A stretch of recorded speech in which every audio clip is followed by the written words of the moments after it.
Yeah, yeah, and I can always I can always edit and stuff like that. Okay, so here, yeah, so session 2, right?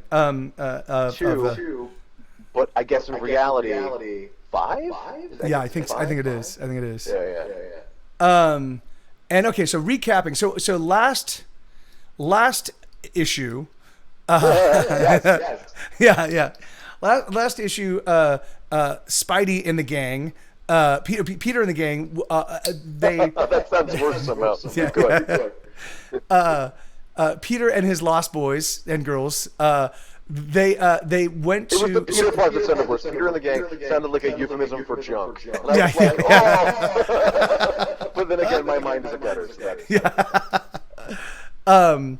So Peter and the gang, they were they decided that maybe the best way to actually put somebody on the investigation of Norman Osborn as potentially a future Green Goblin would be to actually speak to somebody that had access to the Avengers. So we figured that because Harry Osborn was through his father, Harry had met Tony Stark. We figured that we could actually go to Tony Stark with 2 superheroes in tow and see if that wouldn't allow us to actually be able to bend Tony's ear for a moment and kind of fill him in on all this whole Norman Osborn stuff. So we went. About the Norman Osborn thing the concern for the Norman Osborn thing comes from information from an alternate universe. Yes. Yeah. You're right. And that was exactly like that. We figured that on from a science perspective, that should also maybe catch his interest as well. So, which it sort of did, but not really. But yeah. So and so we actually made our way to the Stark Tower. We went inside, like we it was a very funny encounter with the what do you call it? The reception person. Yeah, there's a reception woman, and or like there was a bank of reception people, but the one that we ended up talking to, she reached up to Pepper Potts. That was cool. As big superhero geeks, that MJ and Peter are. We actually kind of geeked out on that.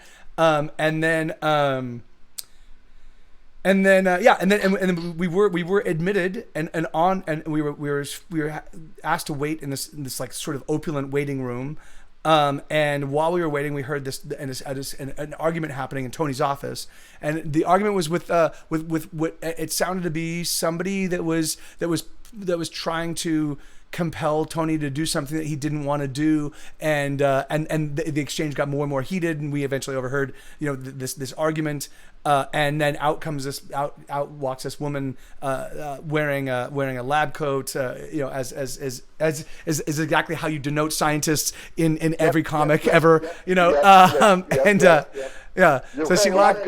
You must have a degree in some kind of stuff. Yeah. And so she walks out angrily and in a huff, and I think was she escorted out? I think Happy and some other security guys came and escorted her out. And Pepper Potts reaches out to Tony and says, "Hey, these kids," and we go and we're given an audience with Tony, and it really is it does feel a little bit like an audience. Yeah.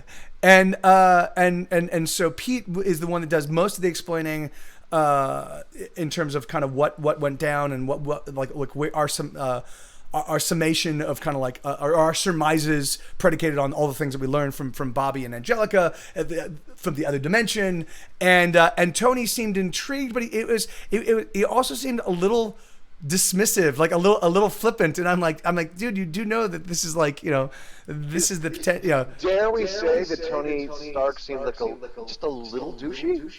Oh yeah. Possibly with a thing. Yeah. And so that was and that seemed and so that was a little off-putting, particularly because Pete was such a fan of his of his from a science perspective, and but as we're having this conversation and as Tony Stark's sort of douchiness is unfolding, we noticed from behind him that because he's got kind of a penthouse office, and there's these big windows overlooking the city, and this person appears wearing this armor, looking like they're riding a whirlwind, or a tornado, and and they appear, you know, and then point their hands at this glass window, and the glass window shatters, and of course Tony orders us all out of the room, but fortunately for him, Angelica and Iceman and Peter decide to actually stick around. MJ grabs Harry Osborn, and they actually flee the room, and then a battle ensues where with this person that's dressed like a robot with like a flying whirlwind robot, and then in runs and Pepper Potts shows up firing a gun, and she says something, I forget exactly what she said, but she tipped off Tony. Oh no, she says, because she called him boss. She's like, "Hey boss," something like that. And Tony was like, "Pepper never calls me boss. Who are you?" You know. And so Tony has Jarvis do a scan. You know, scan all the people in the room. And Happy actually appears, like pops up at this time. And it turns out that everybody here are not who they seem to be, including Pete.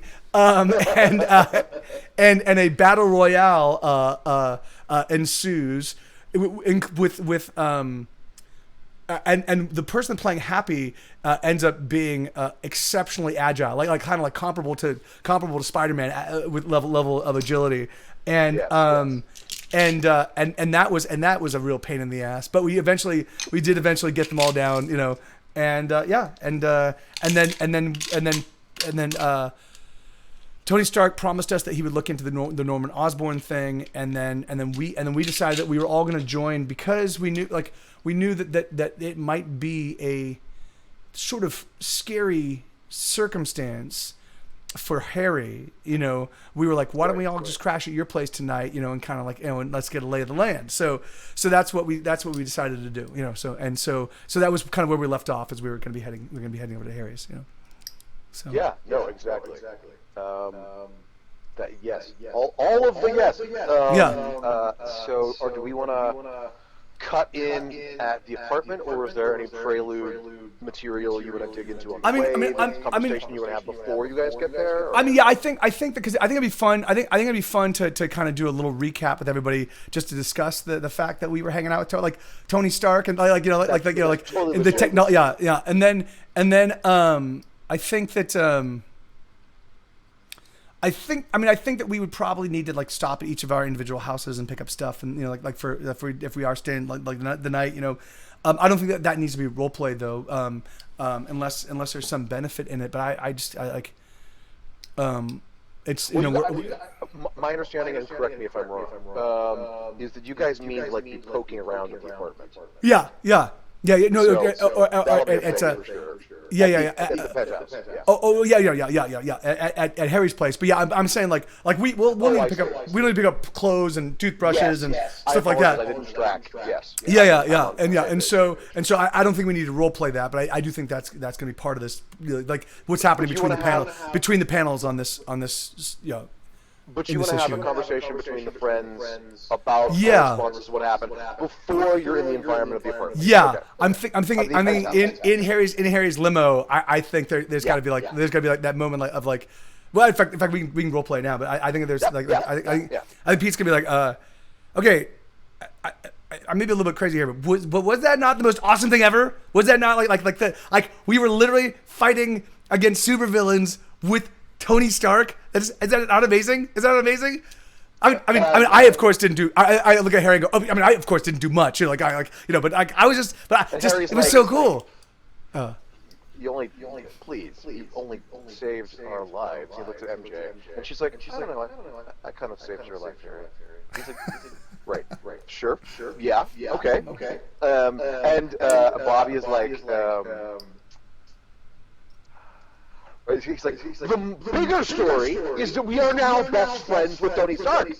Well, I wouldn't say. I can't believe that. You know, it's like, in our universe, we don't even know Tony Stark. And she's like, I don't know how you're getting best friends. I mean, yeah, best friend might be a little bit, but I mean, but I'm certain if we see him at like a restaurant, we can walk up and say hi, and he won't ignore us, you know, right? That's cool, right? You know, right? And yeah. I mean, he's gonna check back in with us. We're gonna hang out again. Yeah. Probably, hopefully. Although, didn't it seem like he was a little dismissive? I mean, the thing is like, I'm 100% certain. I mean, he's a friend of the Avengers. Like, how could he just ignore what we told? I mean, he's got to at least let the Avengers know what we talked about with Norman, right? About your dad, right? So, but other than that, I mean, but it seems. Wait. Harry's like, well, wait a minute. I wasn't there for that. He was dismissive. So well, I mean, or not, all of that, you didn't take it seriously. No, well, not dismissive. It didn't. I thought there would be a little bit more gravitas. You know, like there'd be a little bit more like oomph. Like he'd be like, oh, you're right. We should check this out. Let me call Cap right now. You know, let me reach out to Iron Man right now and just kind of fill him in on this, right? Like it seems to me like if your father has taken the serum and it is fucking with his brain right now, you know, I would think that would be like something you'd want, like considering he's Norman Osborn and has access to all of Oscorp's technology, which is being developed for the military right now. You know, like I would have thought that would be something that would elicit a little bit more, seriousness from Tony. You know, but you know, instead he cracked jokes. This is again Harry, and he's like. Was he talking to you, but it just seemed like he was trying to get rid of you? Was that, yes. that thing? Yes. Yeah. My dad doesn't dig Tony for exactly that thing. He says Tony's only ever trying to get rid of you or impress you. Okay. So okay. All right. Yeah. So maybe I feel better what you explained because that's my understanding. That's just kind of how he started. Okay. All right. Well. Okay. So then maybe. So I guess maybe if we would have been, maybe if I wouldn't have been so complimentary about his paper on what are those called? Repulsors, you know, like repulsor technology, you know, the advancement, like, and maybe it had like been a little bit more blasé-faire about his technology in general. Been like, oh, an AI, oh, you have a Jarvis, oh really? Yeah, my friend's working on so much better than AI. And maybe I might have been able to like flip that script. Is that what you're saying? but Jarvis, oh my God, it's an AI, like literally, and he was conversant, and he actually, that is the walk away from that experience. Yes, right, yes, I know, and he made jokes. I was like, I didn't comment. I didn't comment, but anyway, but he made jokes. The AI has a sense of humor. That is crazy. That's kind of scary, but it's crazy. Yeah, that's really scary. My question, again, MJ, is he seems to run or have access to all kinds of stuff. Like, yes. He was corresponding with Iron Man. So is Stark channeling all of his communications through an artificially intelligent being? Oh, you know, and I wonder if. Hold on. Didn't he say that that they lost contact with Iron Man? Jarvis said they lost contact with Iron Man. Wait, is this? I mean, like, they did? Yeah. Harry's like, that must have been after you rescued me. And she's like, do we?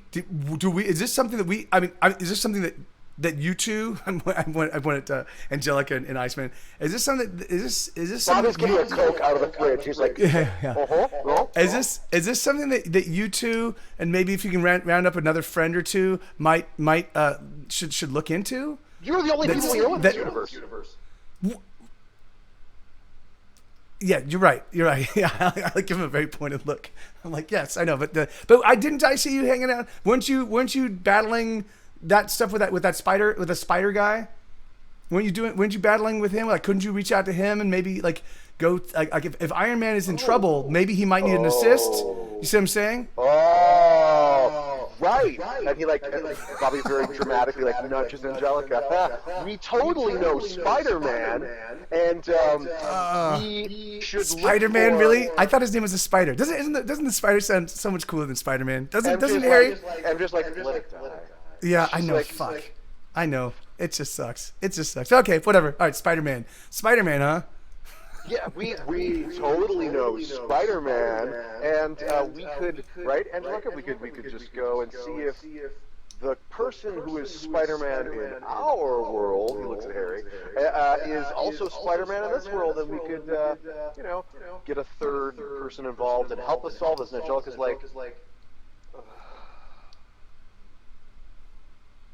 yes, that's something we could do exactly. Of course we could. Yes, our friend Spider-Man, we will go get him. And Bobby's like, yeah, right, good idea, Pete. Yeah. In fact, that's why you're our support team. Yes, yeah, and speaking of which, so I'll need to get my laptop. So why do we do this? Harry, why don't you and MJ? Why don't you guys head over to your place? I'll go grab my. I'll hop out. Oh, so where do we remember where he said Iron Man was gonna be, or where he was coming from? He was in transit, that's all I said. Yeah. That's my memory. Unless you have a detail that I gave that I don't recall. Yeah, no. Yeah. So why don't we? But yeah, I'll just go. I'll go pick up my laptop. So I can. It's 84. No one has. Oh yeah. You're right. So. Also, okay. Is dirt like poor. No, yeah, you're right. You're right. You're right. Dumpster, I realize. You're right. And actually, now that I think about it, like, the thing is like, so what kind of support could I give them that would allow me to kind of get away from? Yeah. Oh, no. Here, so no, I'm like, you know what? All right, I'm gonna go to the AV lab, or the computer lab. Look. Yeah, I guess it'd be the AV lab, because the thing is I'll get on the ham radio and see if they've got any, if anybody's seen Iron Man, like I can just put out I can do an APB kind of thing, right? From the ham radio, and see if any of the other ham operators have seen Iron Man, and then I'll come, and then after and then I'll relay that information to you guys. How am I gonna do? We'll use the walkie-talkies, and then once. If I find anything, I'll let you guys know, and if not, I'll head over to your place, Harry. What do you think? And that way we can help. I want to make sure I'm out of game. I'm tracking it. So you're going to your place, and MJ's going to her place to get their stuff. So is Harry going home alone, or are the other two coming with you? Backing up the piece. Yeah, I think. The thing is, I think we don't. I think the thing is, we don't want Harry to be by himself. Until we get a sense. Yeah. So I think that MJ would go to Harry's with him. And then the other two are coming with you. Yeah. And the other two coming with me. Now the thing is like, and I said the AV club thing actually just to kind of like give a reason to peel me off. But actually, it might make sense to actually do that. Because the thing is like, I'm certain, like particularly in like the 70s and 80s, there were lots of like. People lots of like ham and CB communication stuff happening. Yeah. I wonder if I could be like, has anybody seen Iron Man? I'm fairly certain that there would probably even already be like a superhero watching channel. I'm fairly certain there would be like, if there are superheroes, like I'm fairly certain that any fucking radio geek is gonna use that radio system to let people know, hey, so and so was sighted here. I'll let you know what's going on, kind of thing. So that might actually make sense for us to start there anyway. So you want to start at the lab, or is what you're suggesting? You want to start, go back to school? Yeah. In fact, yeah. So I'll suggest this to Harry and MJ. Like, can you guys go to stop? I know May will let you. Like, if here, I pull out my house key. I'm like, can you just go in and just grab like my like some clothes for tomorrow and like my toothbrush yeah, and can you take my backpack? And then so get and Bobby, and we'll obviously need to grab change of clothes for Bobby as well. Yeah, cool, perfect, yeah, cool, yeah, awesome. Yeah, cool, yeah. I think that works. And so So Harry, they're gonna reroute. They reroute, and they stop. They drop you off at Midtown High, and then they head to Greenwich Village to drop off Bobby. And no, actually, Angelica and Bobby get out at your stop, and we don't need a car to take us. Yeah. It's fine. And so then MJ and Harry head up. I've always wondered about that, and I know it's a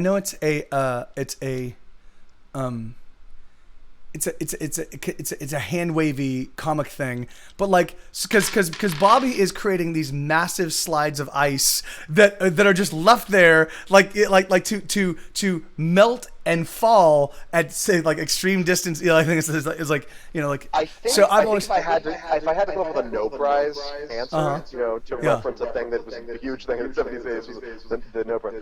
I would assume that the ice he manipulates, the ice he generates, isn't actually regular ice because it couldn't do all of the things he needs it to do if it was just regular ice. So I'm imagining it's like some other, like it's ice, but it's got phlebotinum in the mix. Probably it hyper disintegrates after he's no longer applying his will to the area. I mean, like after a certain small amount of time, and once he's out of the space, I'm imagining hyper turns to water again. Because he draws it from and evaporates. And evaporates super quickly. It goes from ice to vapor. That makes sense. Pretty quick after he's out of the radius of influence. That makes sense. But that's a total no pricey bullshit answer. No, but that makes sense. That makes sense. Yeah. Again, it's a little hand wavy, but No, it's a totally legit question. You are not the first person to so are these that are just does he leave the area and there's these giant superstructures of ice that are hanging out there for how long? And they fall down, and their children being trapped under them. And It's like when he's blasting over skyscrapers, like skyscraper height stuff. Like are there chunks of ice falling hundreds of feet onto the pedestrians below? He's like, exactly. Very funny. I think my bullshit is the best answer I can come up with. No, that makes sense. Sense about why no one is ever worried about. God. So they get out with you at the school. So if you have anything further to say to them without Harry present? No, Just we'll see in a bit. We'll see in a bit, Harry. Exactly. And MJ's like. She's aware that she's on babysitting duty. I know. And I'm like, and in fact, so what is the range of walkie-talkies in the 80s? Like, what's? It's not super far. You can't be communicating across. I don't think, based on my experience of walkie-talkies, were available domestically. Although you would have juiced them up. So And the thing is, so it's about 3 to 4 miles. Okay, so 8 miles with a range of so a walkie-talkie with a range of 8 miles. Oh, and the most two-way radios come with a range of anywhere between 20 to 50 miles. Like considering, Manhattan, the island of Manhattan is I think it's like 8 miles in length. It's entirely possible that we can. I wonder how much the interference of all of the shit that's in Manhattan causes issues for you. So I'm comfortable saying, especially since we're dealing with Marvel bullshit. I'm comfortable saying that. That you have a fairly broad range, but it's not always reliable. So that gives us the opportunity to be out. And it's no narrative fun to always have contact with each other. And it is, and it's funny. It's a lot like Stranger Things. It's a lot like E.T. Like the thing is, it'll be convenient to be able to communicate over distances via walkie-talkies. But the thing is but at the same time, if if it makes it too convenient as to fuck with the story, we can come up with very plausible reasons why it's not working. Yeah. That's great. We can hand wave one way or the other. Yeah. We're on the same Okay, page. cool. Yes. So I think that's what I just pull my walkie-talkie. I'm figuring that like MJ and I have walkie-talkies. That's where we do a lot of our. We established that for sure, but she would have had them in her backpack because she's carrying all your shit. She's unfortunately been your mule. Pack mule. It's kind of her how she's positioned herself in helping you become a superhero, so that she gets to be in the sidecar of superhero dome. Because you can't be my guy in the chair because there really isn't. I mean it is, but it's the computer lab, and you have to plug in. You have to be like put the phone on the modem and dial it in. So in order to be the active guy in the chair, she has to carry it around. Right. Yeah. And if she'd been bitten by the spider, who knows what would have happened? But. Yeah. Okay. So. So as we climb out, I'm like, actually, I actually came up with that idea to use the ham radio thing just to actually peel away from Harry without looking suspicious. But actually, I think Angelica gives you a look like she kind of figured it out. Bobby's like, oh, okay. But now I think about it, I think it's actually a good idea because I know there is a ham channel where all the people, at least I know in the city and in Jersey and some of the other surrounding boroughs, like we talk, like when someone sees a superhero, we asked if someone has a line of sight on it, we ask what they're doing and what they're up to. So I'll bet you I could probably hop into that, and if anybody's seen Iron Man, we might be able to get a good sense of where he was seen last. So do we want to just do that real quick before we just go flying around the city randomly? And Bobby's like, yes. And Angela's like, I underline that. Yeah. Okay. No, real quick. So she's like, to be fair, he doesn't want to save Iron Man, even if it's not our universe's Iron Man. Yeah, of course, right? Yeah, and it's Iron Man. Oh, God, anyway, So I'm like, all right, well, then let's go. And I guess we're jogging through the, I love with the walkie-talkie. Yeah. That's our movement.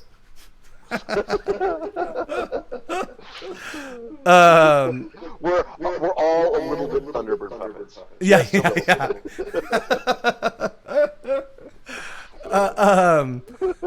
So I'm gonna hop on the ham radio and be like, breaker. But I guess I don't know if do they use CB language over ham radios? I don't know, but I think there's probably some sort of. There definitely. My understanding is there is over and out. Yeah. And I know that they had call signs, but I don't know. Yeah, like handles. Yeah. My familiarity with it is certainly at least a single, if not a double remove. Yeah, I wonder what Pete's call. I'll bet you probably started doing this at like 12. So I'll bet you before Spider-Man. That means it's not Spider-related. Yeah. So it's probably so it not only would it be like it would definitely be something like you probably started around 12. So it'd definitely be like a kind of a nerdy. But I don't. So we already have this in our pocket. Oh! Excelsior, something like that. Like or True Believer. That's like. That is, I am totally on board with that. Yeah. Is in many ways one of the cornerstone elements of. Yeah. Amen. And Stan the man. Yeah. Right on. So So that true believer will be my will be Pete's. Here, let me add that to the. Yeah. To my notes. To your record. Yeah. Spider-Man notes role playing. All right, here we go. I'm gonna do that thing where I just keep singing songs if I'm not careful.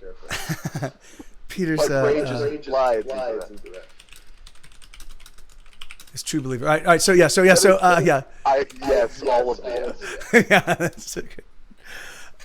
So I hop on. I'm like a breaker. This is True Believer calling.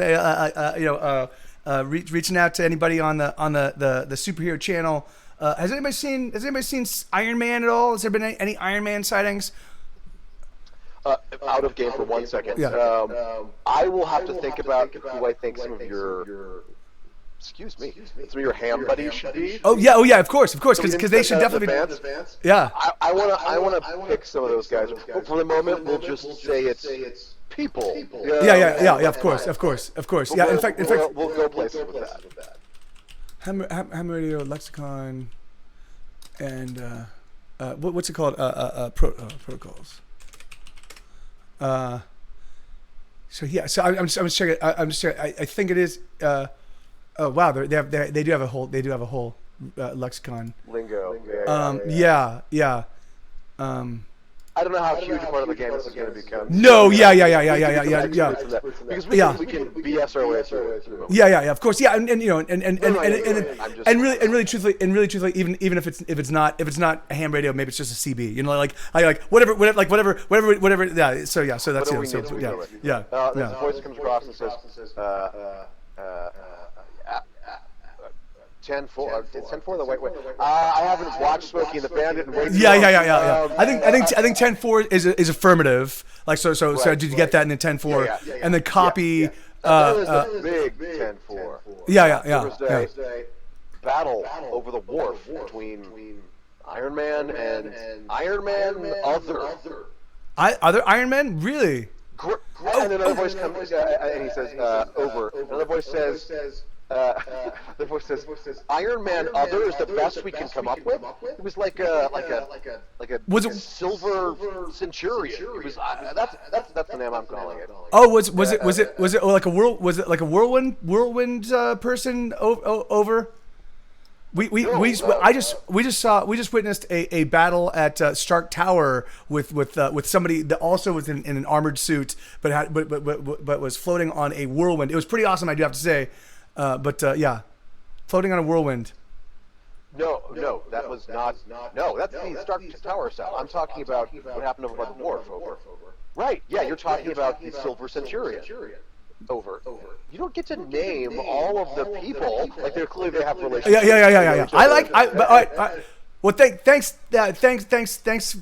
for the info. I'm gonna go check it out. But I do have to say I do like Silver Centurion over. This true believer out. It's just, they even had repulsors. Yeah. Oh, really? Okay. Yeah, really. I watched it. It wasn't far from my aunt's place where I'm at. Oh, okay. I went out to pictures. I mean, they won't. I'll have to develop them, but I have photos. Well, awesome. Well, you'll have to. And one of the things was, of course, you have photos. You've like it was clearly like they know each other. Yeah. You know what I mean? I still remember the photos of your aunt's artichoke. Hey, like that. Yeah. Great. Okay, so I go back to that. I'm like, yeah, we got him at the wharf, and he went. I guess he went dark.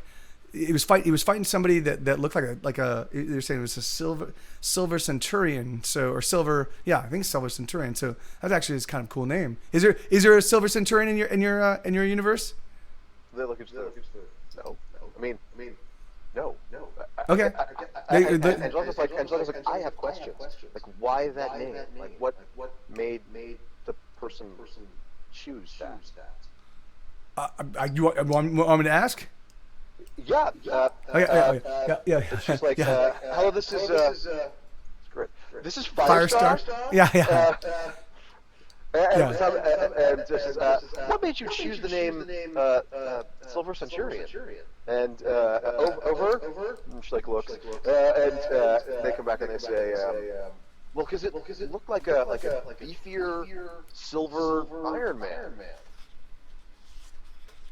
And I just like the word Centurion over. Also, not over. Firestar is an awesome handle. That's great. And he's like over. Thanks. I just came up with it. Anyway, so like a robust Iron Man that's like gray colored or silver or chrome or something. Over. He's like, yeah, chrome. Yes, exactly. So the Chrome Centurion didn't sound as good. Anyway. anyway, over. She's like, no, that's very helpful. Thank you. Over and out. And then they shuts the thing down. And she's like, and she looks at Bobby, giant, beefy, silver Iron Man. You think of what I'm thinking? And Bobby's like, is that Ultron? Is that yeah? I mean, this is Mike, not Pete. Yeah. He's like, I'm thinking about waffle fries. I gotta be honest. And she's like, what? Why, Angelica? Okay, but aside from waffle fries, big, robust. Yeah, he's like, oh God, who's Ironmonger? Who's Ironmonger? Yeah. He's a problem. Okay. All right. Great. Well, that's not all right. Then that's not good. Oh, then let's see if we can help him. Like if he's taking out Iron Man or preventing Iron Man from communicating, let's go see if we can't find him. We're not too far from the wharf. What wharf? What? Yeah. And Bobby's like, we're superheroes. We're never too far from anywhere in Manhattan. No. Yeah. So yeah. Oh, speaking of which, I should put on my. I should actually put. I started like I'm figuring that he probably has. That he probably does wear the that Spider-Man outfit underneath his clothes, but then it has to put on the mask. So yeah. So my question is, are we in the school? Is that where we are? Oh yeah. Oh yeah. So there's a bit sort of a cut, effectively, and I'm not going to worry about it. Where you guys got into the school, because I'm imagining it's after hours, but I imagine there's after hours events. And Yeah. How you got in. But as you guys are, you got to remember that you're in the school. So if you put on your full Spider-Man until that puts you in a position where you could be noticed. Yeah. Well, yeah. Which is totally up to you, though. That's yeah. Totally up to you. I'm not well, I'm figuring if they're also decked out in superhero outfit, if we all exit, the thing is, it'll look like we're on superhero business. I don't think anybody would make a connection, but maybe is there a window in the AV room? Like, can we get out the window? Probably there's not a window in the AV room. But I will say at that point, because it's just fun for that to be the case. Yeah. As you guys are like leaving the building, like you're not leaving the room, but you're leaving the building. Like, excuse me. Like football practice has apparently gotten out, and like the players passing by, and like so. We can revisit that, but it gives an opportunity for Flash to have eyed Spider-Man. Oh yeah. He has so far no point of contact with Spider-Man. Yeah. Spider-Man's very central in Flash's thing. And he'll have been like, what the hell? Like, is that the thing? Yeah. We can revisit that if we want to make use of it. Anyway. Yeah. And Pete would certainly have noticed that was happening kind of in the distance, but whatever. Yeah. Okay. Cool. Yeah. Thing. Awesome. Yeah. So yeah. I guess we just book it over to the wharf.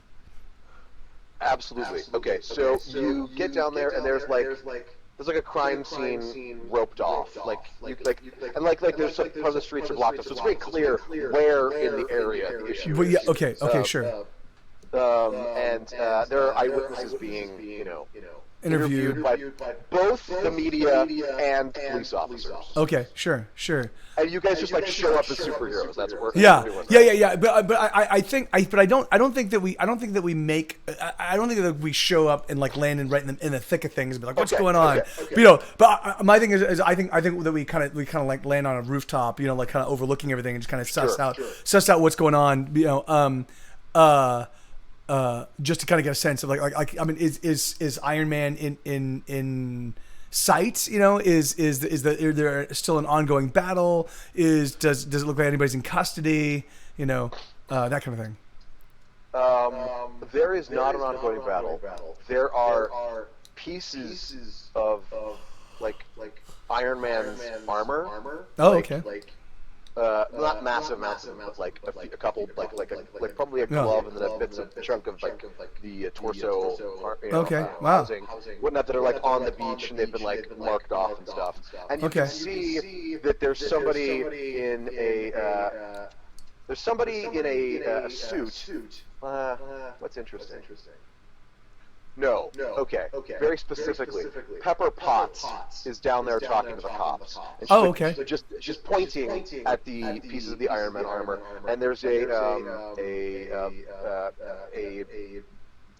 black female detective with a very spectacular afro who is talking with Pepper, and the body language is like the cop is like, I'm not letting you come into my crime scene. Oh yeah, situation. And then there's other people, like there's news vans, they're talking to like Joe Blows on the street, like conversations you can't hear from a rooftop. Yeah, of course.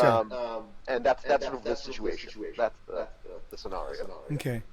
Well, it doesn't. I mean, it doesn't. I don't see any. And Bobby's like, hey, we know Pepper Potts.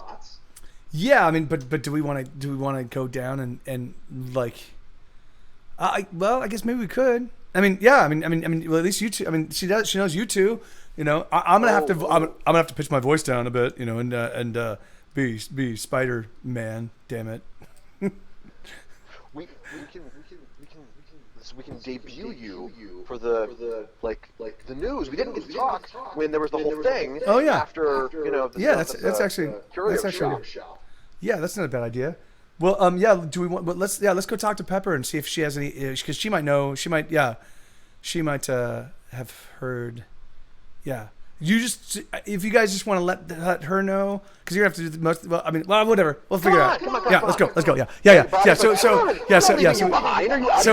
Grabs your head. You're like, are you out of your mind? You're leaving you behind. All right, so I swing down. Yeah, I'm gonna swing down to like where Pepper, right where Pepper is. Yeah. And immediately the detective's like, whoa. You are not polluting my crime scene. No, we're not. But stay out. No, we're not here. He's got his ramp, and Angela is still flying. He's like, yeah. Sorry, ma'am. We're not.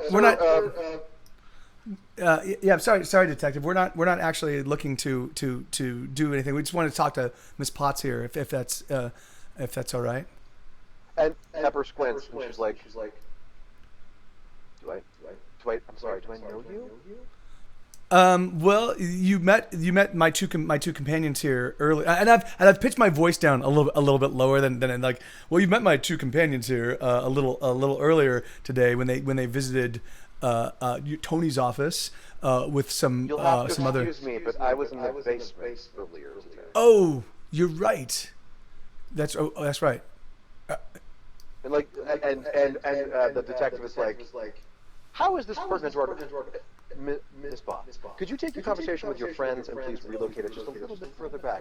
And Pepper's like, I'd be happy to. Once you return Stark Industries property to us, that is proprietary, and it cannot be just left around in your precinct to be carried off to just anybody's home to be a trophy or to be sold. And the detective's like, are you impugning the professionalism of my officers?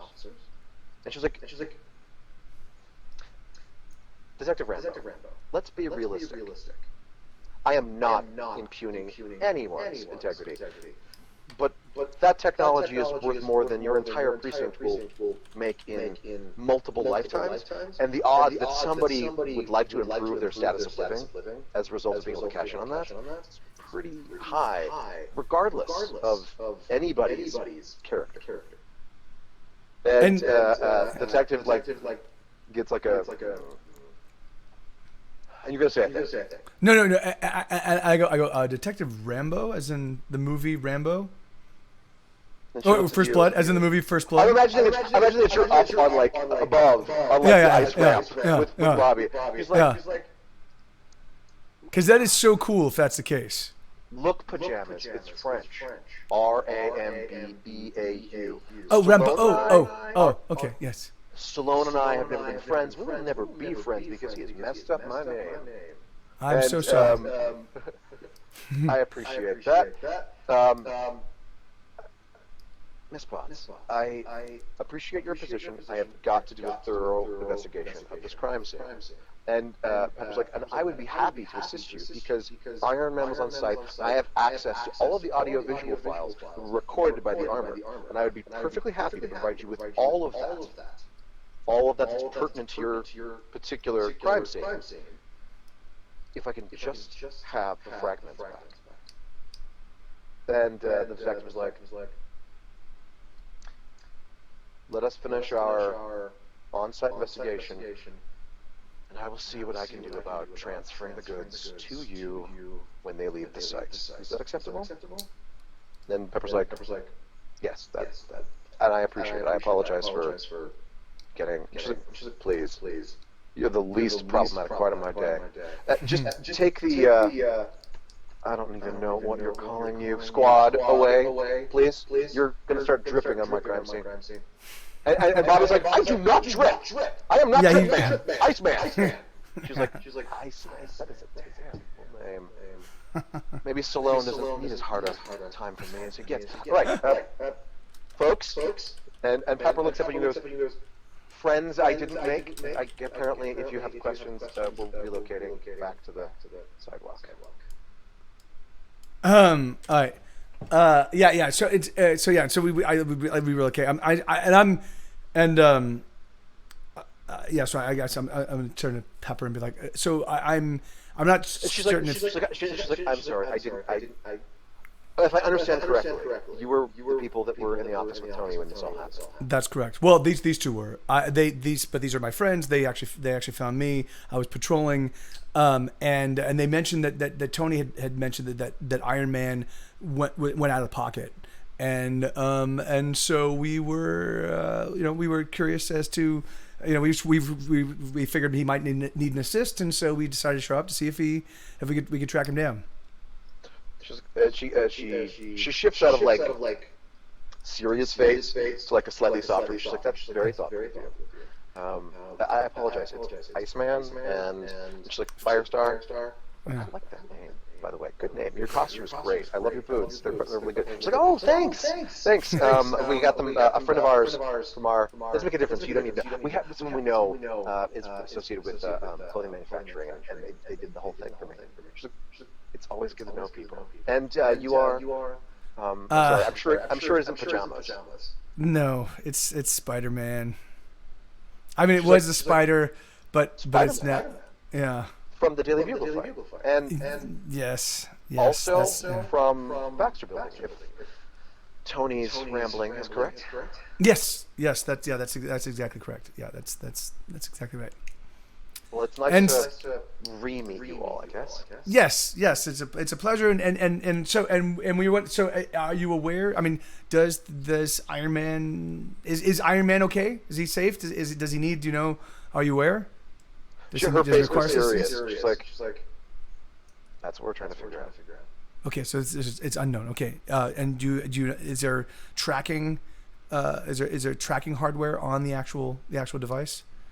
That's why I'm here, and that's why I'm here and not somebody else further down the line. Whoever attacked Iron Man deactivated all of our protocols.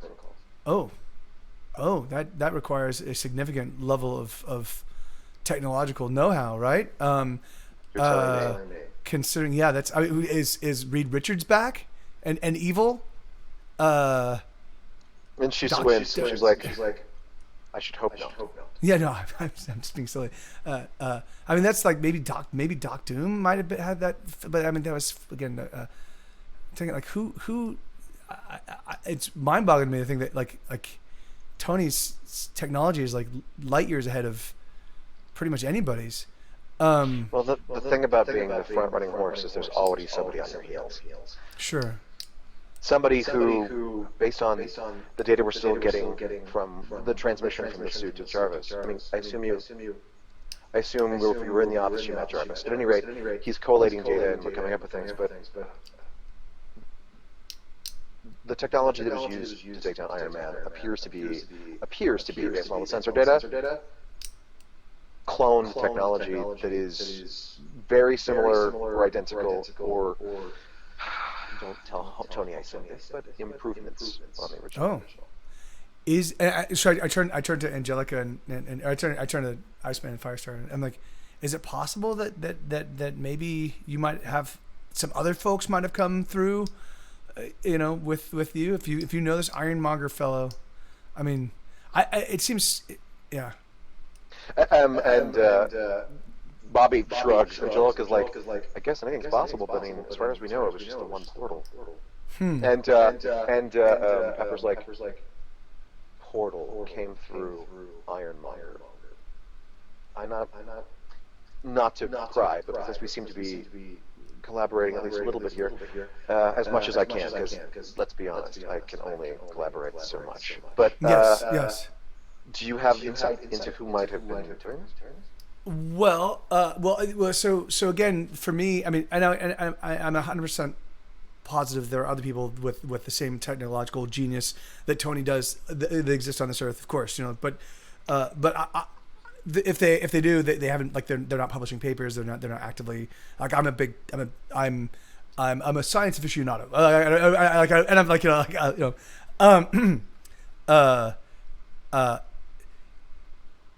however, that said, these two are from a different dimension very similar to ours. Her eyebrows perk at that. Yeah. And that's why these two were actually in conversation with Tony today, was because they had some information. And so your Harry Osborn. That's correct. Yes, they are. We have not had much of a time to catch up, but Tony did mention something about that. Yes.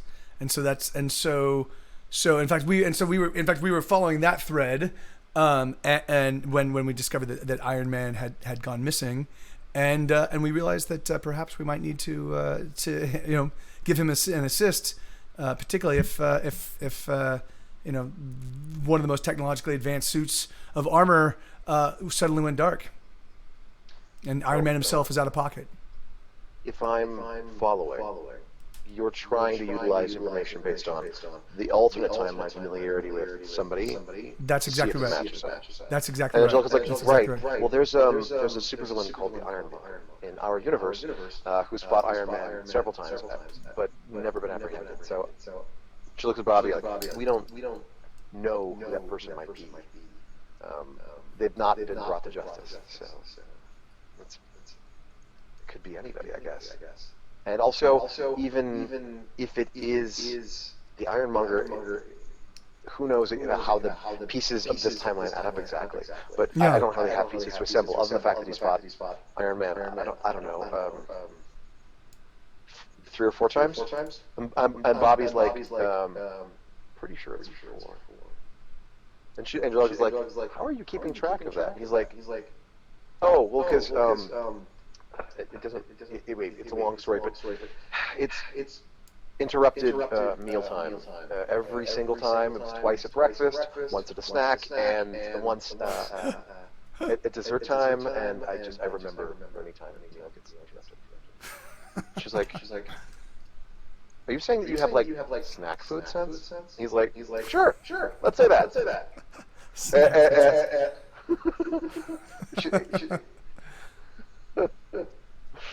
And Pepper's like, I'm not. Right. Okay. Fair enough. I have. Once they're done with their scene, I've got to handle this and get the goods back. Tony's freaking out. Although to be fair, it's one of his 3 flavors.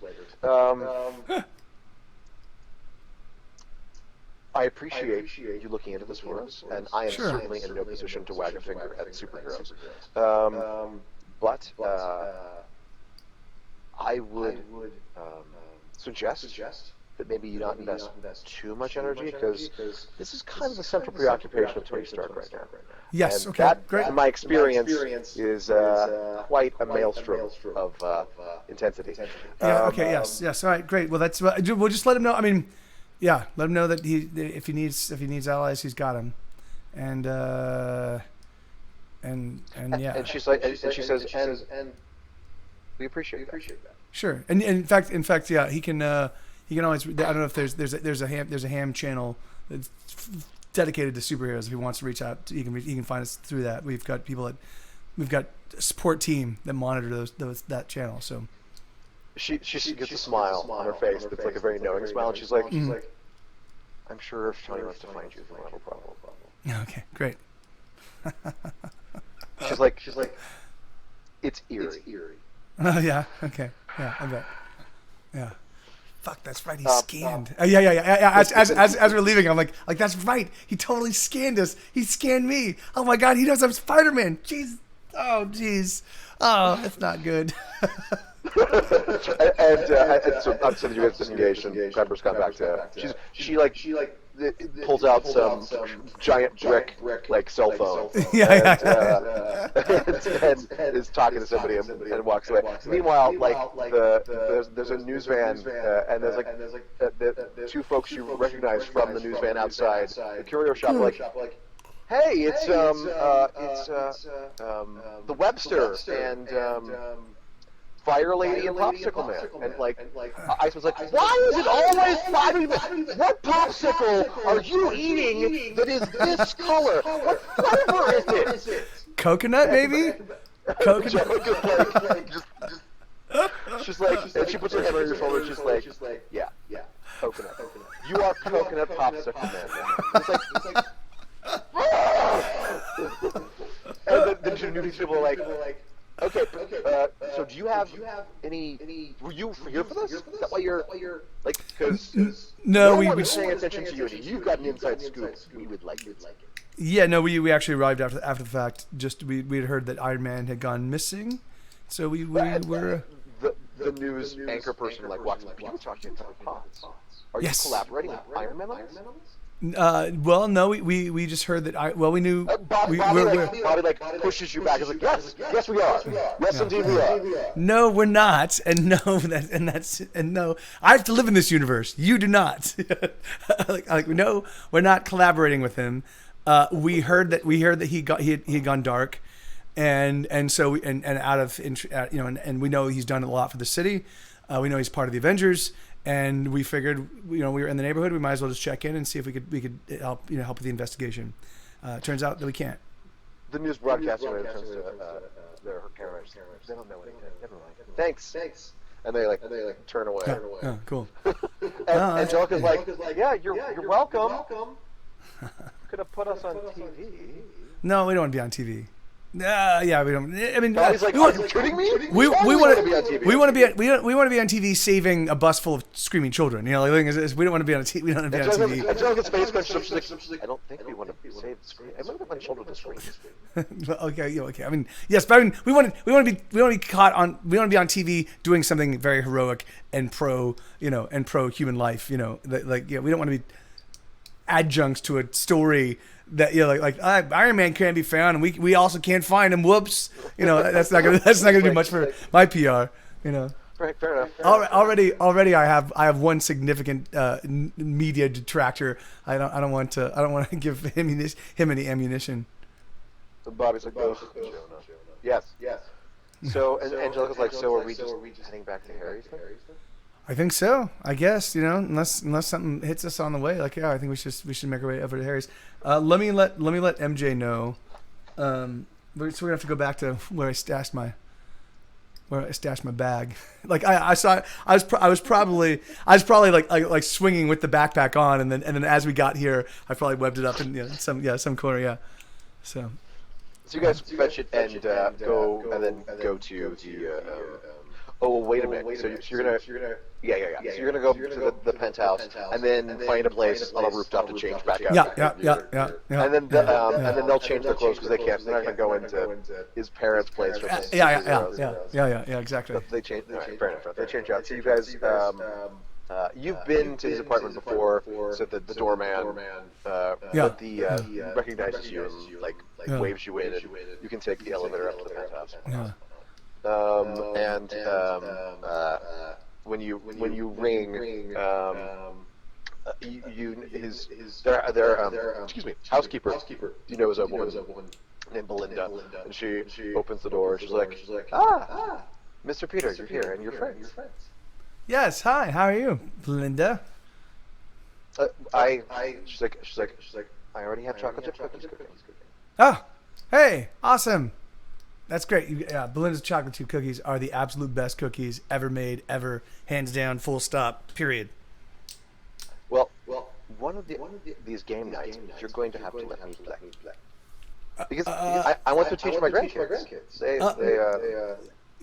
Well, okay. Well, it's not. I mean, okay. We could. It's not that kind of game, but I mean, we could try. Okay, if you want to try, we'd have to roll you up a character. We have to figure out a way to integrate you into the storyline. Yeah, I mean, yeah, it's a pretty. She's like, I already decided I want to be Wonder Woman. I've always wanted to be an Amazon. Apparently, there are DC Comics in the series. Yeah. No, yeah, and I was like, yeah, that's well, I mean, okay, maybe we might be. Yeah, what kind of game are we actually playing? Are we playing a superhero role-playing game? Or yeah. But she's not clearly not a massive genre fan. Yeah, of course, casual genre participant. Yeah. Well, okay. Well, that's. I mean, it's awesome that an adult like you wants to role play. So of course we'll involve you. But she's like I played the nurse in Romeo and Juliet in my high school production. Wow. Well, that's awesome too. I didn't know that. That's but yeah, and that will probably come in handy because there is an element of acting to the gaming, the way the game works. But yeah, But yeah, we'll have to talk to because who's our DM? Is it MJ? Yeah, probably. Yeah. It probably yeah. Yes. Yeah, I mean, really truthfully, you'd have to talk to MJ. She's the one that would have to kind of work with you to come up with your character and integrate you into the story. But yeah. Come on, there in the living room. Oh, okay, of course. Yeah. Thank you. Mm-hmm. Is Mr. Osborne home or Mrs. Osborne? She gives you a look like you know that they are. I know. You know, and but then she's like, unfortunately, no, not yet. Okay, yeah, just just the Mrs. curious. is in I think it's Saint-Tropez. Oh yeah, huh? Yeah, Saint-Tropez. That's in France, right? And Mr. Or is that in Italy? Who can say? Yeah. All right. Wow. Okay. I would say that MJ and when you guys walk in the living room, MJ and Harry are like playing Atari. Okay. Yeah. Hey. What game? Atari. 1985. So yeah. Like. I'm gonna say they're playing Gunslinger. Okay. Awesome. with the rotating shield that comes to the middle of it that they have to blow away and get regenerate, all that stuff. Yeah, cool. And MJ is like literally like elbowing Harry because she's got her controller, and he's like you cheat, MJ. She's like you cheat, you keep winning.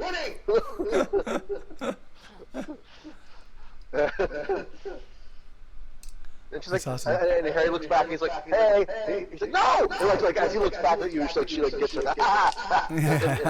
The game finishes, that round finishes. She's like, oh. So we did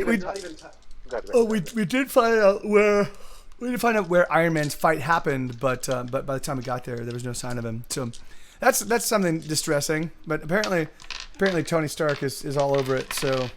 I'm certain they'll find him at some point in time. But Bobby and Angelica couldn't do much, and I just so I figured I'd come back with them. But yeah. So Bobby's like, we can just snoop around the place and see where your father's secrets are kept. And Harry looks at him like, what exactly are you imagining my place is like? Like. My dad's drawers are locked. He's sloppy with his papers, so there'll be some stuff left out in the office. But, what are you imagining? And he's like, well, I don't know. Isn't there a secret lair? If he's a super exactly, Bobby, so there's a super villain. I am totally imagining there's like a secret. Maybe you have to I don't know, pop the head back on a bust and push a button in the neck, and there's a slide or something. Isn't that Batman? Isn't that the '60s Batman show? Yeah, I'm imagining your father is evil. His father's evil Batman. That's what an evil. That makes sense. I can see that. Give me 1 second. Yeah.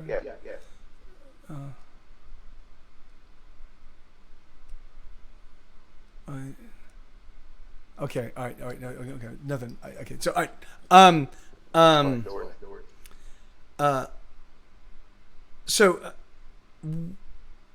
Yeah. So is there? I mean, obviously, I don't think your dad was would have been able to construct something. You know, it's a building. Right? I think it's like I'm certain you would notice if there was construction happening in, but didn't he have this place? Didn't he have this place built? I mean, is there a panic room or something like that? Is there like a was there? Do you ever recall there being secret areas? Harry's like, yeah, I mean, this place was totally reconstructed by Dad when I was little. So, yeah. I guess anything's possible, but I mean, you'd think I'd have noticed if there was a green goblin cave. Is that what he's called? Yeah, well, yeah. Of course. But you know, like, but I mean, he might have had. I mean, does he have a vault? Is there a secret? I mean, is there any? Again, like you know what like a panic room is? Like does he have anything like a panic room that maybe he might have converted? That you know, like I mean. No. We have our own private like emergency staircase. That's it. Should we go check out the emergency staircase? He's like, well, I mean, it'll also probably give. He points out it'll probably give you a thrill. It is closest thing to Batman we've got in the house. Oh, awesome! Let's do that. There's no statue head thing. It's just that bookcase on the wall behind you. It pivots. Awesome! That's great. That's so awesome. Why did you tell us this? Well, I guess it makes sense, right? It's your emergency staircase. So yeah, but that's so cool. It is 36 floors down to the exit. Oh, so it's just 36 floors. So I mean, the staircase goes all the way. And there's exit. And there's no breaks. There's no. I mean, there's no other egresses other than that. Other than it's a staircase. Yeah. Huh. But I mean, we can explore. I used to when I was little. I used to like to hide there. Oh, awesome. I'd run away. Yeah, awesome. My parents searched for me, which probably was a sign that I was feeling abandoned. Well, and now that I think about it, has there ever been any usually it was Belinda that found me. Has there been any construction happening in this building over the past few months? Has anybody done any refurbishing? Has anybody moved out? Has there been any like? Because the thing is, I don't know. It's a big building. I think it's possible. Because what I'm saying is it's entirely. I don't know if you know. I don't mean to sound snooty, but I don't know if you know. But when rich people move into their new places, they often have to completely do away with all of the horrors of what the previous owner's designs were, and so there's almost always people coming in and out. So what I'm saying is, what I'm saying is that maybe in some of those renovations, there might have been a new egress put into this stairwell. I mean, how often have you gone down it in not recently. Lately? I mean, yeah. I did have. Anyway, doesn't make a difference. It was a private thing. There was a moment, but okay, yeah, sure. It was about overshare. Yeah, no, okay, no, yeah, I get you. And Bobby is like, overshare. and Angelica's like, what? He was about to tell us about. I'm assuming you were making up with somebody, right? He's like, maybe. He's like, She's like, and Angelica's like, I mean, okay, to be fair, I kind of went down that. and Harry's like, you couldn't. They don't go to our school. And Bobby's like, hey. I noticed the pronoun choice. Yeah. Like, stop being. Yeah, it's accidental. I'm not. It was just, something Snoopy. Yeah, stop. Bobby's like, that's cool. Sorry. I mean, you just kind of like. I realized. At least you kind of like he leans in conspiratorially. Like somehow there's some people. He's like, yeah. Just like maybe came out to all of us in the car the other day, and I just thought it was an opportunity for us to be like, it's very cool because I'm super gay, and you're super bi, maybe. Yeah, and Harry's like. He's like gets all uncharacteristically like yeah. I mean whatever. I mean I don't know. I haven't put a name on it, but yeah. I mean I figure Bowie likes everybody. I like everybody, right? Yeah, hell yeah, right on. Yeah, dude, And that's MJ's great, like, man. MJ's like, it's very cool. And he's like, thanks. No, it wasn't a thing. It was like, it was dumb. It doesn't make a difference. I was stupid. I stole liquor from my parents' cabinet, and I got into a whole thing. It's making a difference. It's fine. It's not a thing. And Bobby's like, oh, that totally sounds like it's a thing, though. And Jill's like, it does sound like a thing, but it also sounds like a thing that we should stop pushing into that. Yeah. It's not our thing. It's not our thing to really dig into it. If you want to share. Otherwise, let's go check out the magic staircase. Yeah, I totally want to show you the staircase. Anyway, bookcase. It's You pull out is it a book? Do you pull it? Did you pull out a secret book? Oh no, let me guess. Let me see. Now, is there anyone that has a name? They're all like it's like a wall. All right, so that's the way the living room is set up. Is that it's like a two-story space. In that it's like a very long rectangular room. There's a balcony that goes around the edge of above, and you know from having been here before that all of the bedrooms upstairs have doors off to the balcony. So there's a staircase. Okay, yeah. At the entrance, you can take up, and then you can look down upon the living room. And the back wall of the living room, which faces a gorgeous view, like panorama window that's 2 stories. The back wall is all of the bookcase. They're all like leather bound, we're fancy and have money. Yeah. With like gold gilt edges. And, but they're mostly. I'm imagining they're like a collection of old dusty books. So I mean, like not. Sure. I'm sure they're not dusty. I mean dusty. Yeah. I'm sure those were dressed very well. Yeah. I'm wondering.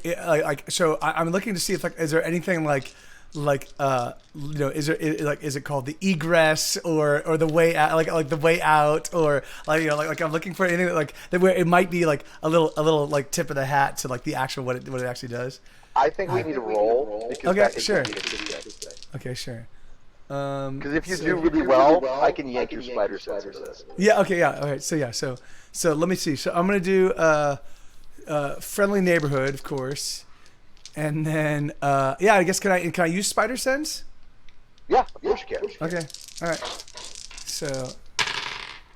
All right. I got 1 failure, 2 nulls, and 1 exploding success. Okay. And I have 4. So I got 1 success. Yeah. Yeah. I'll say that you noticed that the copy of Alice in Wonderland is dislodged in relationship to all of the other ones. Just okay. A bit. Okay. You don't give me Peter Tingle. Okay. Yeah. No, Peter Tingle. Stop calling my Peter Tingle. That's my favorite quote in the whole episode. Yeah. That is so cool. Yeah. So okay. I mean, is it this one? And as you tap the book, it like clearly like pushes a sensor, like you hear it a lock engage, and cool. The thing just slightly pops, and you can pull on the edge of the bookcase, and it's like, awesome! Hey, heck yeah, man! My mom's favorite book is Alice in Wonderland. And then you're going down the rabbit hole. Oh, that's perfect. That's great. Awesome. It was also back when my parents talked to each other, so I think it was because of the thing for my. Anyway, wow, I'm just uncontrollably confessing things. But we're just gonna pull the door open. Yeah. He pulls the door open, and it's literally just like a naked stairwell, like adorned in any way, shape, or form behind it. And it's a tight stairwell, so it's like very. It's like a chimney kind of just okay. And is there lights? I would say that when you open the door, it activates the lights. Okay, cool, awesome, yeah, cool. And then this is 36. So I check. So does it look like there's like dust on the floor? I don't think there's dust on the floor. That's a very good question. I don't think they have blended dust at this place. Yeah, I wouldn't think so. So the answer is yeah. I mean, there would be. Yeah, there would be. Yeah. Okay, and does it look like the dust has been disturbed? Does it look like there's been recent? Okay. Yes, yeah. but you do know that Harry did just confess to at some point in time, in the not too distant past, utilizing it. Yeah. But okay, and I go. But it isn't just a single set of footprints. Yeah. Okay. Yeah. Which again that makes sense because he said it was with somebody else. So it could have been those two. But even so, I'm like okay, well, yeah. So I mean, when did you have this person in this mysterious staircase? 3 weeks ago. Okay. So I got grounded until my dad forgot. Yeah. And that's the only reason why I asked is because I thought maybe like if it was months ago then I might be able to get, but I can't tell the amount of dust that accumulates in 3 weeks. So yeah, but definitely somebody's been here. Probably you and your friend. But I mean, yeah, let's just go explore. Yeah. Okay. Yeah. Of course. 36 floors is a lot, though. And Bobby walks to the edge of the stairrail thing, like makes like a fireman like pull the all the way down. Cool. And he's Awesome. like don't sweat it, Harry. And like grabs Harry around the waist, like grabs the pole and like, ices up his hand, and then just he's like what? And like he like slides like down far away. He's like I was not prepared for this. He goes down. And Firestar's like well, I guess we're doing it. Yeah. She doesn't change her costume, but like she energies up and like drifts down, following them. And MJ's like, oh, well, I know they're not the only ones doing the fun thing. Spider-Man me the hell down there. Okay, well, I can, but the thing is like we're gonna have to come down like we're running, right? Because the thing is like we'll stop a couple floors up before Harry sees me, and then we'll just run down like we came running the whole way, right? Here we go. She's like spider hands now. I want to go. Yeah. So I grab it and then start dropping the web down. Which I can do. Yeah, like I can. Yeah. Okay. Of course, that's something Spider-Man does. You can do anything. Yeah. So I'm holding it, and we're going. Tensile ability is as much as you want it to be. Well, and the thing is like, and I can be releasing it slowly, slowly as we're going down. So yeah, so that's what we're doing as we're going down. Though the thing is, I'm not going down fast. I'm just kind of looking at each rotation to see if there's it looks like there's been any like paint change, any divots, any wall, like anything that might suggest if looking for anything that looks like it might be something you could lever or pull or push, if there's any changes in the paint of this, or it's undrawn, it's unpainted staircase, right? So so I'm just looking at I'm just looking for signs. I'm figuring that if you're gonna become an evil supervillain, you're going to want to have instant access to at least some of your supervillainy stuff. I'm figuring the easiest way to do that would be for him to like just buy out. If he's not going to renovate his own house, he could buy out an apartment and then attach and literally do it under the premise that they're renovating that apartment. But and then you could just attach an ingress from here. So. I want you to do me a favor and roll on your Spider-Man and use your spider sense because all right. Spider-Man. It makes sense for that to be that thing. Oh, okay. I got 1 null, 1 2, 2 6s. So I have 1 success, but two exploding ones, and a 4 and a 6. So I got Five.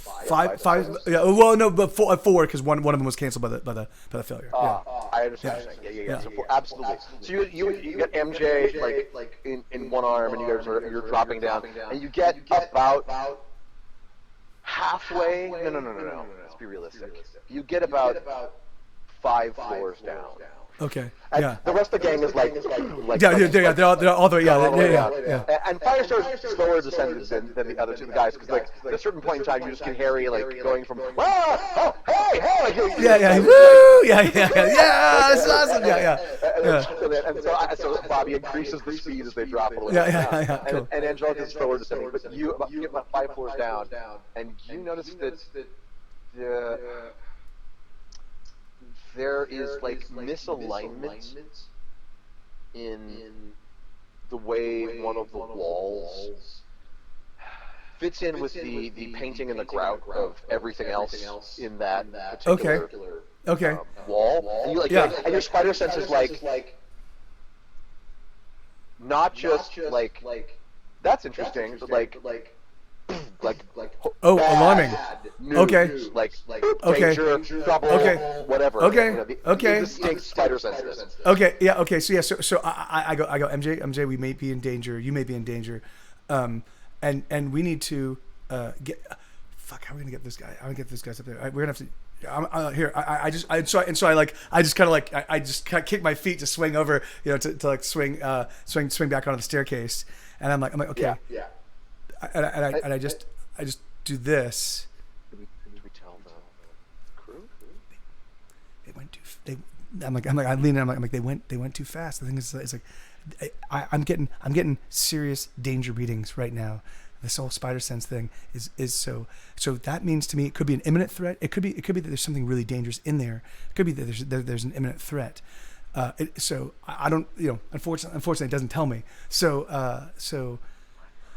I don't want to call down. don't want to call down to them in case he's in there, right? So let's just see if we can't find. So I start searching. I'm checking out the wall, trying to see if I can find what makes it different, and is there a way to in fact